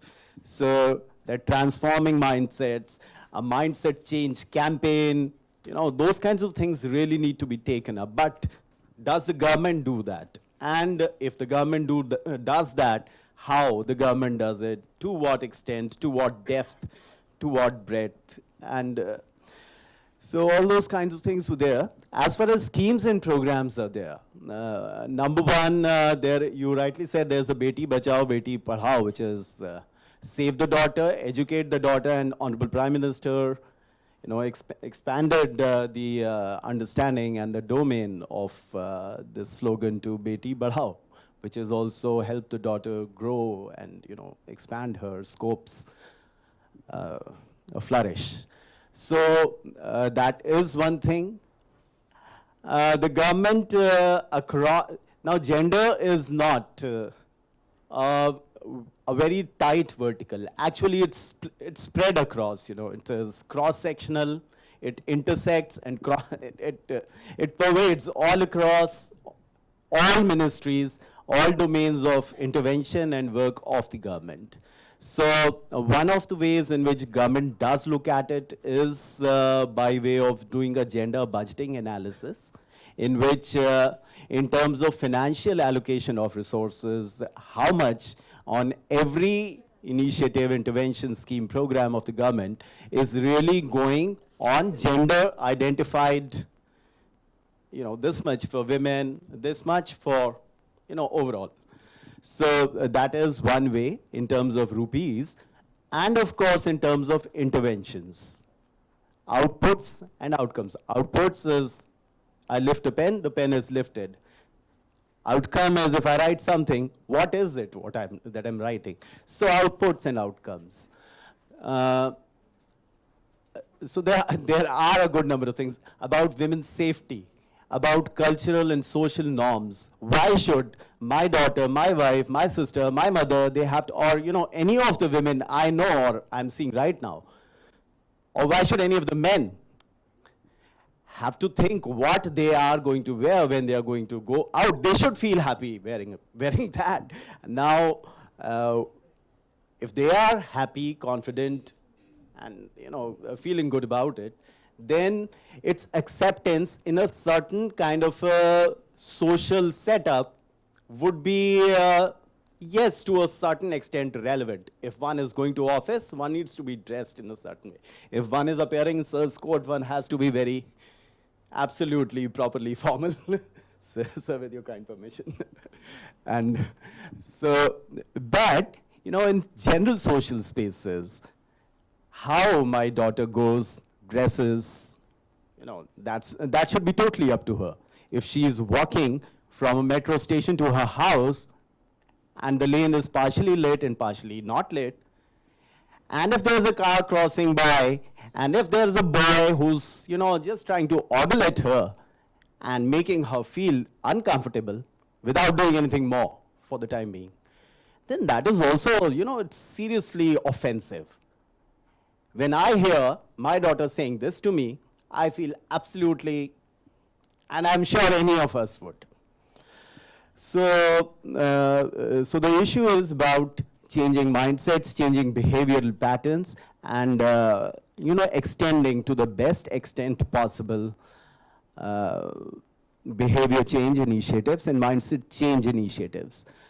With the Beti Bachao Beti Padhao scheme, we do try to do this in a very decentralized manner. The government devolves funds to districts for behavior change communication purposes. That's one thing, and the initiatives are, of course, there are legal frameworks and administrative and legal tools available. For example, there's the Sexual Harassment of Women at Workplace, PPR Act 2013. There's the Domestic Violence Act. There's the Prohibition of Child Marriage Act. There have been criminal law amendments, very strong in 2013 and 18. So all these things have been happening over years. Dowry Prohibition Act, which is an old act, is a good act because it does not only criminalize taking and giving and taking in dowry, it also criminalizes demanding dowry. So even without taking or giving, a person can be made to be on the defensive, and duly so legally. So there are instruments available. We need to be well equipped, well trained, well geared to engage with them and to make the best use of them to accelerate the pace of transformation of our mindsets and behavioral patterns and cultural norms. sometimes it does so feel that we've fallen sick to a certain extent. We don't need to be sick. We need to be healthy as a society and in a social kind of a mindset. So I think we can keep on speaking, but for the timing this much, thank you so much. I'm sorry to interrupt, Vinita.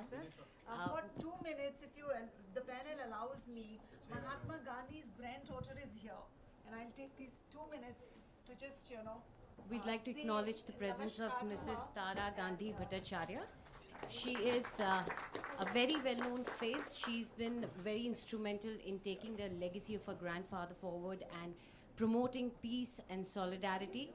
She has been actively working for Gandhi Smriti and Darshan Smriti, and has also been actively involved in the functioning of many institutions of our country.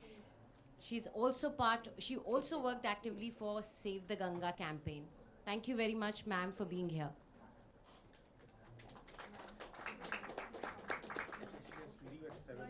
Ma'am, if you could just come here and speak a few words.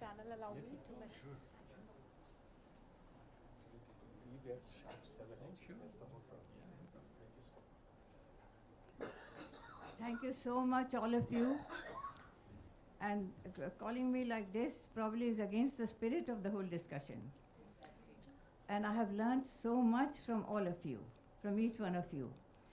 And I must say this, the whole thing is about development, as you rightly said, about the human mindset, the change of it. But before everything, I would like to say a very happy Shivratri. Tomorrow is Lord Shiva's day, Shivratri, and we can't think of Shiv without Parvati. I see. So we have Shivratri, and also we are in the context of the 150th birth anniversary of Gandhi and his wife Kasturba. And Kasturba represents the woman power, educated but illiterate. We are here confusing between education means not degrees, but a different thing. And here the entire discussion is about education of the human mind. And it is also about the development.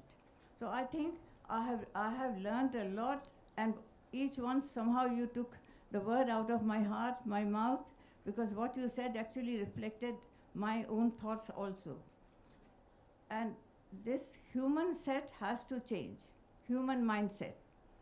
And here I would like to say that the fastest way for this development or the sanity of future is through the children and the youth of the world, of the human society.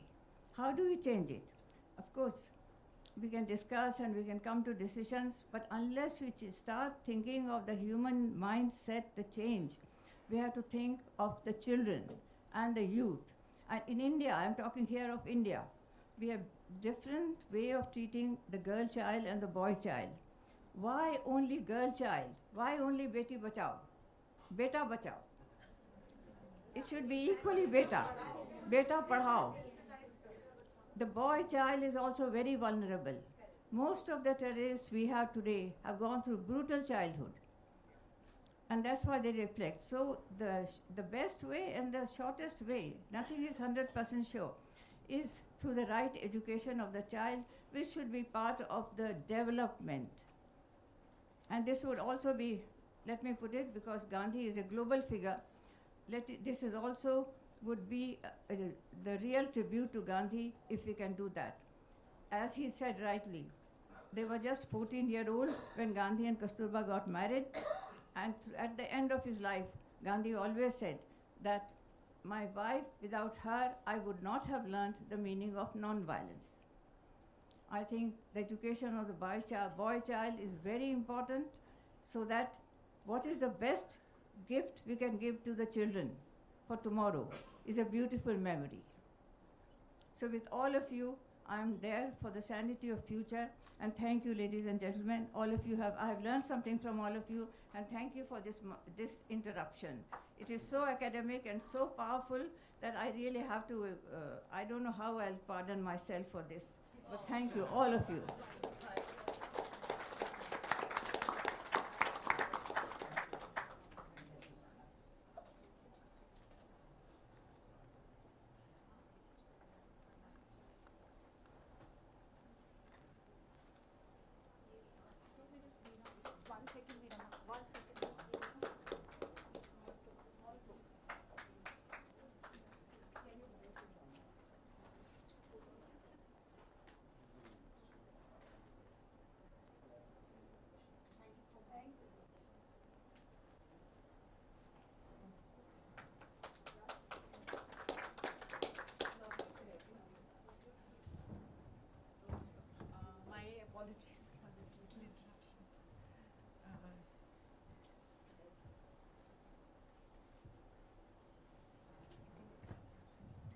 trying to absorb the point Joint Secretary Ashish has made. Well, you know, when I talked about dressing up and feeling self-conscious, it was not actually, it was just an example which floated through my mind, and I, you know. No, but that's a very relevant. Yeah, it's a very relevant one, but you know what I was trying to actually point out was to establish the fact that it is the actually the gender relations at play, or it is the mindset which women, you know, when they gaze in the mirror or when they think about it, when they think about any situation, it's the emotional quotient of the women, one, and secondly also the centuries old baggage which they carry, that they feel responsible for every situation that happens at workplace, that happens at home.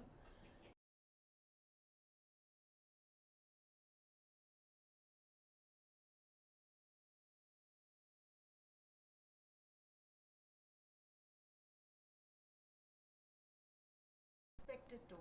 Maybe in their own way, inside their hearts, they also think the same way, but this is how we women think. To prove ourselves in any dimension, I think we have to apply ourselves much more than men have to. Yeah. So, again, you know, talking in Indian context, because we were talking about the schemes, you know, that seek to protect them, or that seek to promote them. Most ministers make mention of women empowerment in their discourses from time to time. To that extent, gender consciousness is growing in India. Recent legislations have lent support to the cause and voice of the women. On the whole, gender consciousness is on an increase. I would agree on that. And all.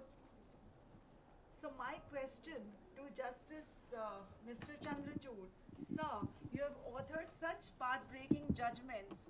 What does gender equality mean to you? What are the areas that need urgent attention? How can judiciary be helpful in this more effectively? I'm not going to talk about my own judgments because I think judgments are done when a judge signs them, and then it's for everybody else to criticize them and critique them. But there's something which I want to really say at the outset, and which is that every day that I hear cases in the Supreme Court, and you hear cases involving crimes against women in the domestic context, crimes arising out of dowry, death by hanging, suicides by women, you always find that there's not just a man, but a woman who is implicated in the crime. Which is really a very sobering reflection on the state of society. And this is also a reminder to us that whether it's the woman as a victim or perhaps even the woman as a violator of the rights of other women, they are both a product in different perspectives, of course, but they are both a product of a very highly patriarchal set of social values.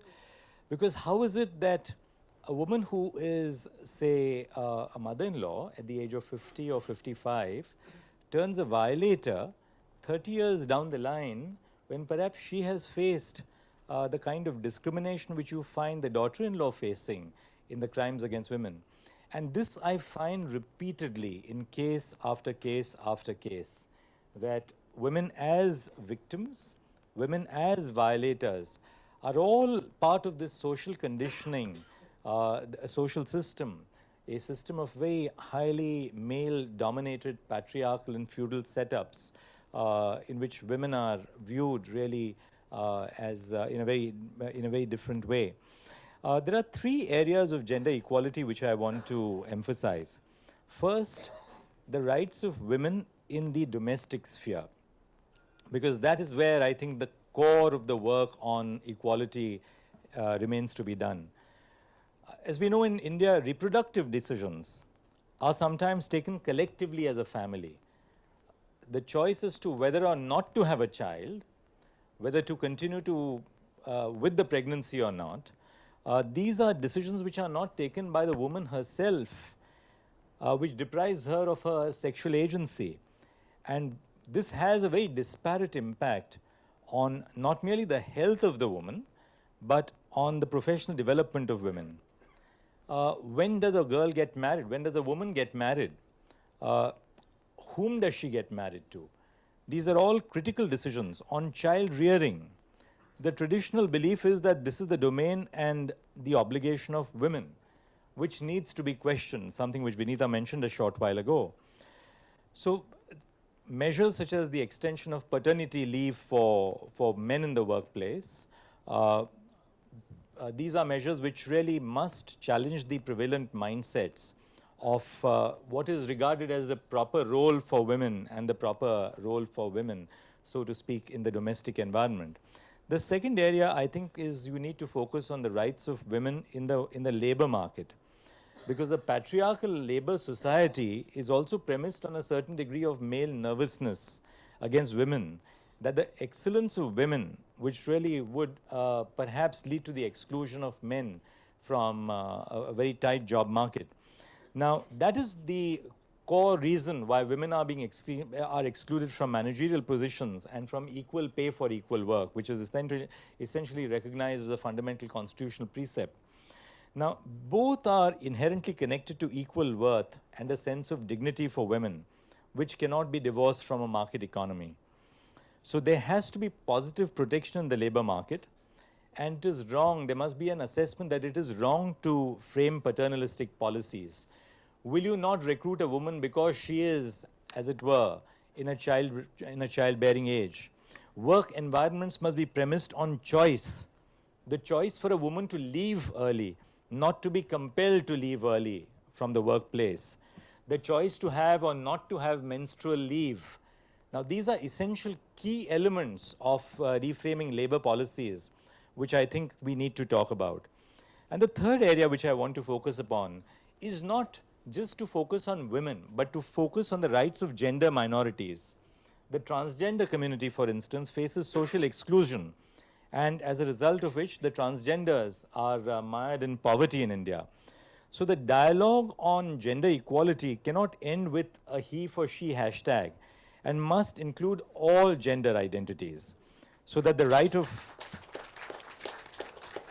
of gender minorities to freely occupy public spaces, to occupy schools, colleges, theaters, without the fear of ostracization, this is a very crucial element of our dialogue.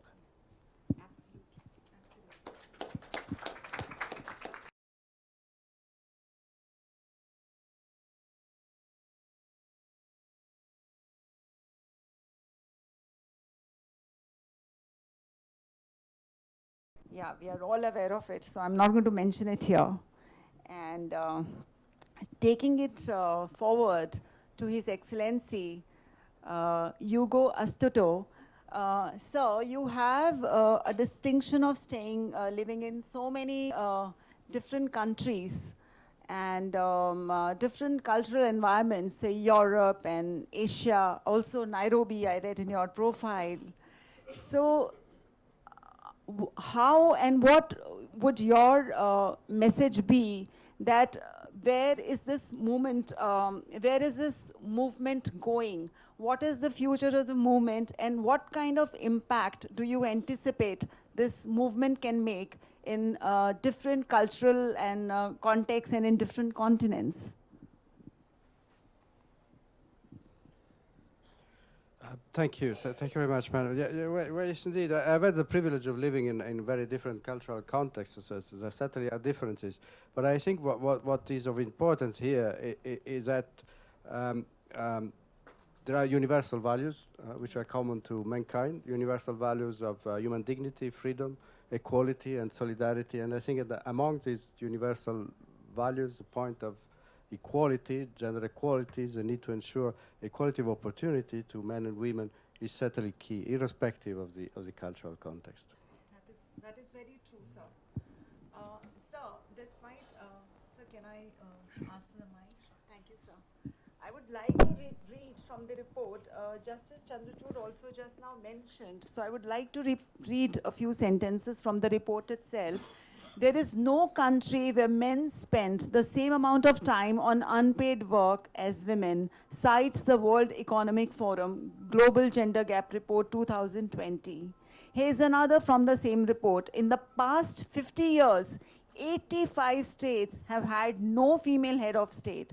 That is the state of matters despite gender diversity having been in focus for the last 4 to 5 decades. My question to this distinguished panel, I would like to ask everybody that we all know that political participation of women is one of the key solutions. Bringing more women on in the leadership roles, we often keep talking about that. Yet, it seems like I don't want to leave the panel on a pessimistic note and say this is something which looks achievable in 2075, or there is talk of this artificial intelligence or the coding being done by robotics, which are all created by males, and so the target goes farther and farther and becomes more difficult and more complicated. But just to have a more focused discussion on, say, about next 5 years or next 10 years, we all agree that gender consciousness is on the rise. Women have become more assertive and things are happening, changes are happening for the better. Governments are acknowledging this. Women themselves are becoming more conscious. So what, according to you, would be 2 major points, Dr. Evans, which you would like to give as a message to all women and men that they should follow in their behavior and practice, which would bring about ready change and more quickly and more measurably? Okay, may I? Thank you. Very quickly, the 2 things that I would like to see change in terms of the interpersonal relationships of men and women. First of all, for everybody, both parties in an intimate relationship and in a relationship which involves just 2 people, to be asked to think about, to be taught to think about, as we heard suggested, should be part of the education of children. To what extent am I asking this person to do X or Y because I feel I am more powerful than they are? Think about power, first of all, because I think power is absolutely key to questions of gender. So that's thing number 1. And think about it through education. Think about where it comes from. Think about what its implications are. And think about what we as individuals do with it. I mean, when we've heard about women being involved in appalling cases of dowry deaths, etc., etc. But the problem is that very often those people who are in positions of weakness will bully others. And we have to think about what makes people feel weak and makes weak people become bullies. So those kinds of questions about how power operates in an intimate space as well as in more social spaces, I think have to be addressed. That's point number 1. The second thing, I think, is to recognize that empowerment should be a collective situation for women and not one which is focused on individual achievements. Individual achievements are great. Let's have more of them. Let everybody think of that as part of what they aspire to. But let us also think collectively that how do we empower, how do we assist those millions of women who barely have access to literacy, barely have access to secondary education. Empowerment is not just about being a leader, about being individually successful. It's also about taking part in collective movements. Thank you. Thank you, Professor Evans. Joint Secretary Srivastava, would you like to add to this? I really don't have much to add, but yes, if you are talking of 2 things, then the first I would want to bullet point would be respect for rights and dignity and right for safety, especially in all kinds of spaces, personal, domestic, public, workplace, all spaces, mind spaces, So including emotional violence and things like that. So respect for rights, dignity, safety, peace of others, especially, when we're talking of women, yes, definitely of women. Second, also quite in online of what Professor Evans said, collective consciousness. We all share a collective consciousness. So we must remember, if we kind of displace somebody from that person's right of place, right of any kind of rightful presence, then we are doing some counter harm to ourselves also. We must remember this. And if we do, I think whether we are male, female, or somebody else, we will be able to do better on this agenda. Thank you. Excellency, we all agree, I think you have made a very valid point, this emotional violence, this invisible violence which we knowingly and unknowingly inflict upon the gender spectrum, the disrespect which is so evident, and a very, very significantly large number of population across the world needs to be sensitized on this. So His Excellency, would you like to add something to this? Well, I simply recall that indeed there is much we need to do. We need much to do under the economic dimension, and as it has been said earlier, the very principle of equal pay for equal work is enshrined in the legislation of most countries around the world, but it still has to be translated into practice. And then the political empowerment, when, as you recalled earlier, in parliaments around the world, the number of women is certainly inferior to the number of women in terms of population. Thank you so much. Thank you so much. Justice Chandrachud, what would you like to add to this kindly? I request you. Well, I'll make three very brief points on this. I think the first major change that is sweeping our society today is the spread of women's education. And I think, let me share a very personal experience. I have interns and law clerks who work with me from durations of 3 months to 2 years. And the one major factor which is sweeping change across India is the development of education for women. And these are not just very highly urbanized women who are coming into the marketplace of ideas and the marketplace for labor and services, but women coming from all different parts of the country. And I think the one major change which is now taking place is the assertion of the rights of women by women themselves as a result of robust patterns of education. The second, which I want to really emphasize, that if we need to carry this movement further, you must look upon men not as having to play a star role, so to speak, but men as being responsible allies in this foundation for creating equality for women.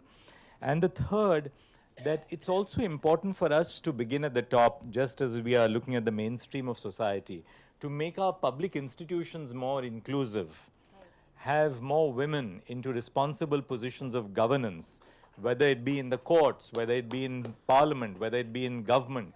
I think across the spectrum, whether it be in the corporate sector, whether it be in the law firms.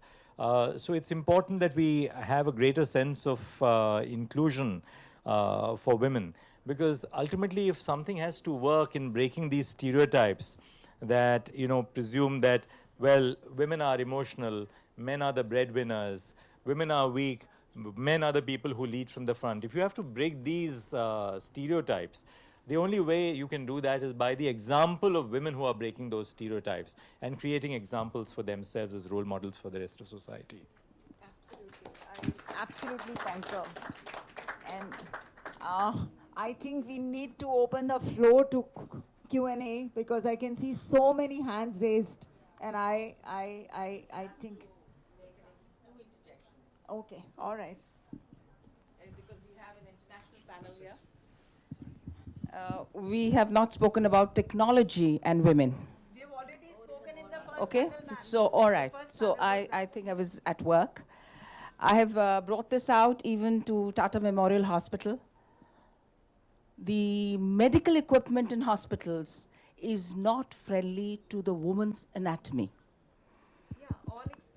And no, I spoke to the head of Tata Memorial.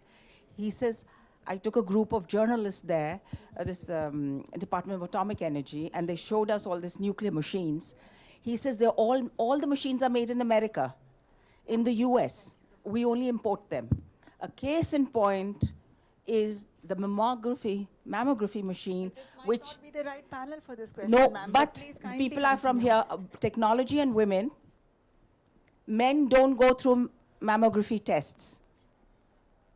People don't know how painful it is for women over the age of 40 to go into those machines. If you can take it forward to whichever level in your countries, it would be wonderful. You must have, everybody's experienced it and nobody talks about it. Second point I want to mention is His Holiness Dalai Lama has started an experiment with the Emory University in America, which has gone quite ahead, that all our academic experiences are for nurturing the brain, the mind, intellect. There is no curriculum or academic area to teach the heart and the emotions. How do you deal with emotions? And he started this curriculum in different schools, selective schools in Europe, Germany, France, America, where children from the age of kindergarten and above learn emotional education. So that's what I wanted to share. I think it's a very, very important point. I think, even for gender sensitization, I think I have it written in my notes, the affirmative action steps that can be promoted socially at schools, tertiary institutions, and in the workplace to propagate, at a very what do you call it, soul level or spiritual level or a level of the emotions. I think in the long term, the long term achievement would be that only how we change the way, we can't, I don't know how to articulate myself in words. What I'm trying to say is sensitization would be a soul change, the kind of, it is so ingrained in us, so ingrained in men and women both. It has taken millions of years. So, but our expectation that it vanishes overnight or something is unrealistic maybe, but it is, we have to tread on the path and we have to make things happen, and how fast we can make them happen would be a great achievement for men and women both. I would ask my distinguished panel if somebody would like to add on this, or from the audience, if somebody would like to. No, let her finish. If somebody's adding to that. Yes. I would, if there are any questions that. My question here is that we would, why can't we start getting the parents to realize that boys and girls are equal? Children only learn from what they see, isn't it? If the mother and father are treating the boy and girl the same way, rather if the mother and father are sharing the work, which I think in Indian households doesn't happen. Maybe it does happen in the West a little bit, maybe with the younger parents, maybe it's beginning to happen. But that is where the beginning should happen, where the men share the work. See, what happens is the lady has to run the house, has to bring up the kids. If there's no maid, she cannot go to work. So another thing for the government to take note of is we should have skill development for nannies, for people who can look after, for ayahs, but better qualified ayahs who can look after the kids, who are able to read to the children. So that is something which would help when the children grow up. They know that it's equal. Father is doing as much work as the mother is doing. But this doesn't happen in Indian households. I don't know what happens in the West. I know it's a little better. Don't you think that today's children are tomorrow's parents? Yes, yes, but today's parents. But don't you think we need skill development for Indian men? About how to look after their children, not for ayahs or nannies, but for the Indian men. That would be so completely sorted. Anybody in the panel, any specific question to the panel?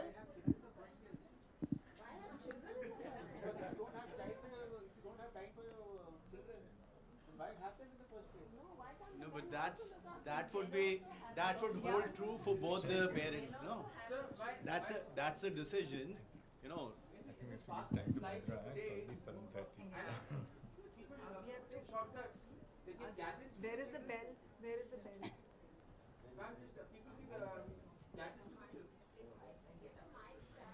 There's a question. Thank you. So in this fast-paced lives of today, parents don't have time for their children. I mean, the wife is having. Specific question you have to anybody in the panel? Uh, Please, if you have a question. It's a question, ma'am. Please. Yeah. It's not an observation, it's a question. Let me just get to it. Yeah. Anybody can answer that, but it's just a question I want to put across. I said the wife is coming at a different time. Everything need not be a question, you know. Observations are equally valuable, I would say, because through observations we get the ability to think more. Okay, all right.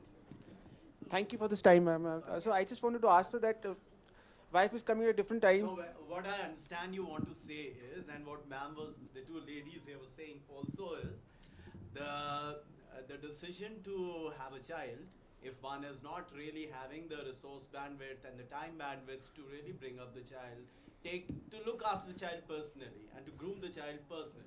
So yeah, you're right, but the caveat there, I would say, would be that both parents need to be, you know, together in this decision, because as the times move, the responsibility should be for both the parents to equally participate in taking care and grooming the child up, taking care of and grooming the child up. So that definitely should be there. And Bob, it's a very good suggestion that there should be male nannies also trained.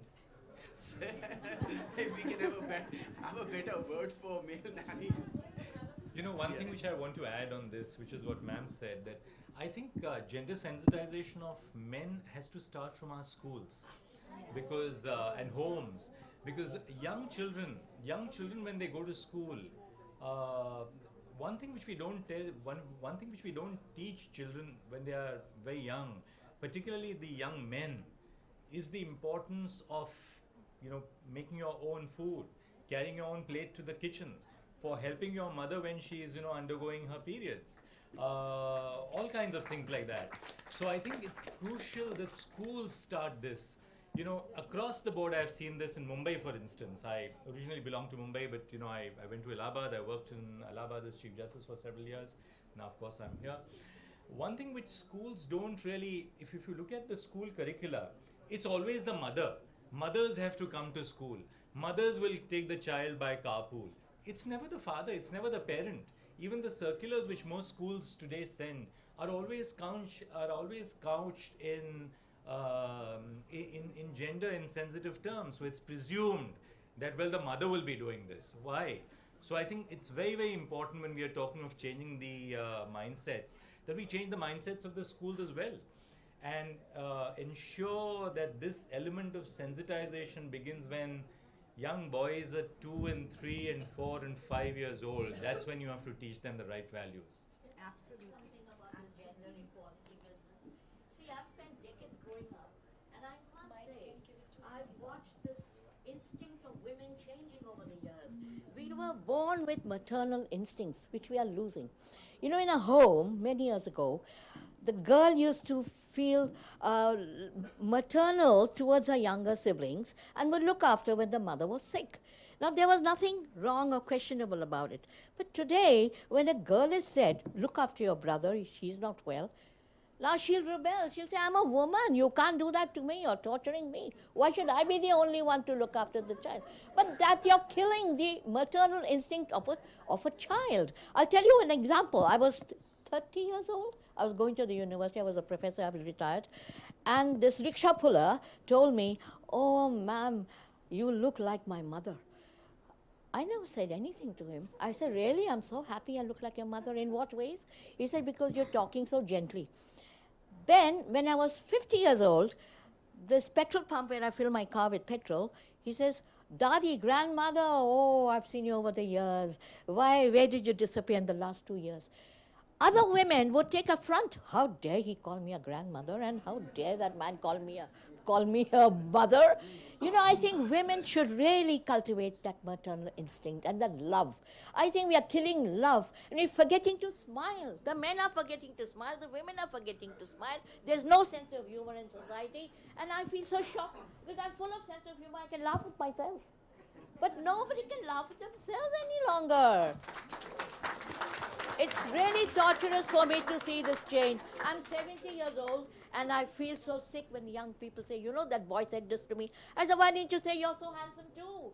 If he says I'm beautiful, say you are also handsome. Is there anything wrong?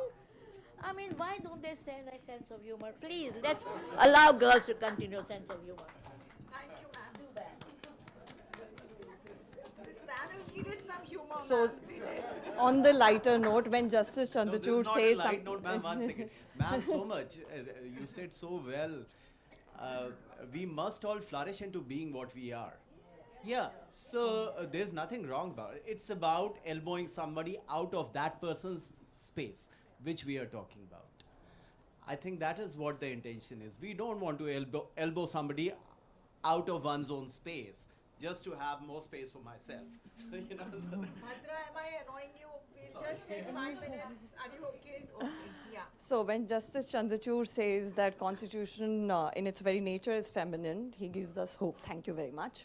And when you mentioned paternity leave, so interesting part is that if there's any survey done on paternity leave of men, 80% of them would be on Netflix. So, but on a serious note, Mr. Srivastav, you mentioned two keywords. One, you felt offended when obviously people ogle at our dear ones and women. Offended is the word. And second, you mentioned instruments to deal with and Beti Bachao as a slogan. How offended did you feel when you read in papers that 60 girls, they were made to remove their clothes to check whether they were menstruating or not? And worst, a seer after that goes about saying something like that a man who eats from cooked food of a menstruating woman, she'd be a dog and he'd be some other animal. So how many centuries of trickle down of development and gender sensitization we are talking about, and how do you structure it in your government programs? That's a difficult question, but yeah, the question is very crystallized, definitely. Thank you so much. And it's good to be able to crystallize ideas into sentences, because then one can approach them better. Sorry about this philosophy, but how many centuries? We hope it's not centuries. We hope it's not even decades, and we are able to be faster as a society, because the government can definitely play a role. But beyond that, it really is the collective movement of people together. We are, whether we are in the government or we are somewhere else outside the government, we are all together on this land to, have a better life put together for ourselves. So if we realize that, if we be prepared to do something about it, and if we know what to do about it, then I'm sure we'll be able to be better and be better for ourselves, put together for our sisters, for our daughters, for our wives, and for the women we know or don't know. So I really don't know how to answer your question fully, but yeah, I do get the import of your question, that we should be better and faster about it in the government and with the government or without the government, all the ways. Yeah. So, I have a question. I work with the education sector, so I'm a clinical psychologist. When we are talking about educating the youth, my question to you is, in this instant gratification phase, how do you integrate all the stakeholders, the teachers, parents, the counselor, and the students, and come up with proper integrated policy so that you're able to educate the mindset and bring about reforms? Whom is your question addressed to? If I may also just add to that about the, it needs to be included in the curriculum. You need to, and especially in government schools, rural areas, put it into the curriculum, and that is most important. And the other point that I just want to make a suggestion, unpaid care workers, in the home, outside, everywhere, is mainly, as you are aware, is the domain of women. And if this, and even the housework, if this can be given an economic structure, economic amount, and be added to the GDP. I mean, there have been these suggestions have been coming over the years, but nobody's doing anything about it. So whether we can find a practical way of including it as part of our GDP and giving an economic value to that unpaid work, that is the day empowerment will begin. The first step. You always add it to the GDP at the end of it, because care is what really nurtures people into becoming what they are. And if they become more productive in life over a period of time, then that is how they contribute better to the economy. If women are not, if the care work, the care responsibility, and all the care related inputs which we all benefit and have benefited over our lives from women, actually yes, women. So if you really count them, if I am contributing something to the economy today, it's because my mother cared for me and she didn't charge me or anybody else for that. So how to really quantify into rupees the care work, so as to add to the trillions of dollars we want to talk. We want to take our economy to $5 trillion in a few years. So suppose we add the care responsibility, the care economy part of it to it, probably we'll achieve it faster. But you're saying we keep talking about it and we really don't end up doing anything concrete to count it. You're working with the Delhi University? No. She's former Ambassador Manju Seth, and she's on our advisory Okay. No, I would really want to be able to, interact with some of the really, accomplished experts, including Madam Evans, maybe, so as to be able to quantify the care economy into the contribution it can make into the annual GDP of a country. If you hire a person, you will pay that person. We may not pay your mother or something, but you can at least quantify it. Yeah. So that's there, but then how do we really say that these many dollars have got added to the GDP? There. I think economists need to look at that and see how to. Yeah, some good, really good economists need to do this. And let me just respond to, ma'am, your question and your comment, which is, I think, the real problem with our, and that's really perhaps taking it to a different to a different topic for discussion, but I'll just sort of just touch upon it, is that there is something fundamentally wrong with the way we are imparting education to our children, because the way we impart education is to basically provide more information and just information and more information to the young. That's not the purpose of education. I think we need to realize that, by diluting the amount of math that we are teaching our children, or diluting the amount of grammar which we are teaching our children, or science that we are teaching our children, you gain much more by reducing our emphasis on the rote learning which we impart to children, and really try and make them better human beings. I think there is nothing as critical to a good citizenship as having citizens who are tolerant, citizens who are accepting of the rights of others, citizens who respect others on a footing of equality, irrespective of race, caste, religion, language, culture. And that we can only do by fostering education as a means of providing for genuinely sensitive young minds, which means that we have to revamp our educational system by creating more open structures for allowing young people to think.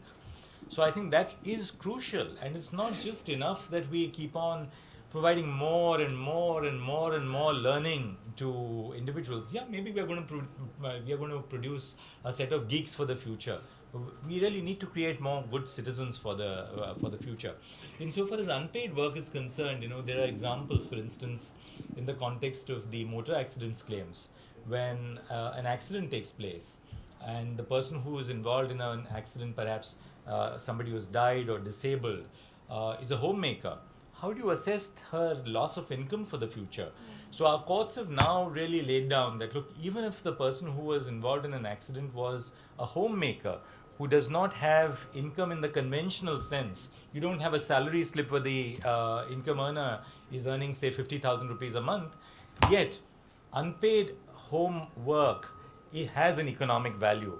And we have really started, of course, that's taken place several years ago, that we are assessing the contribution of homemakers to the workplace, to the wider economy.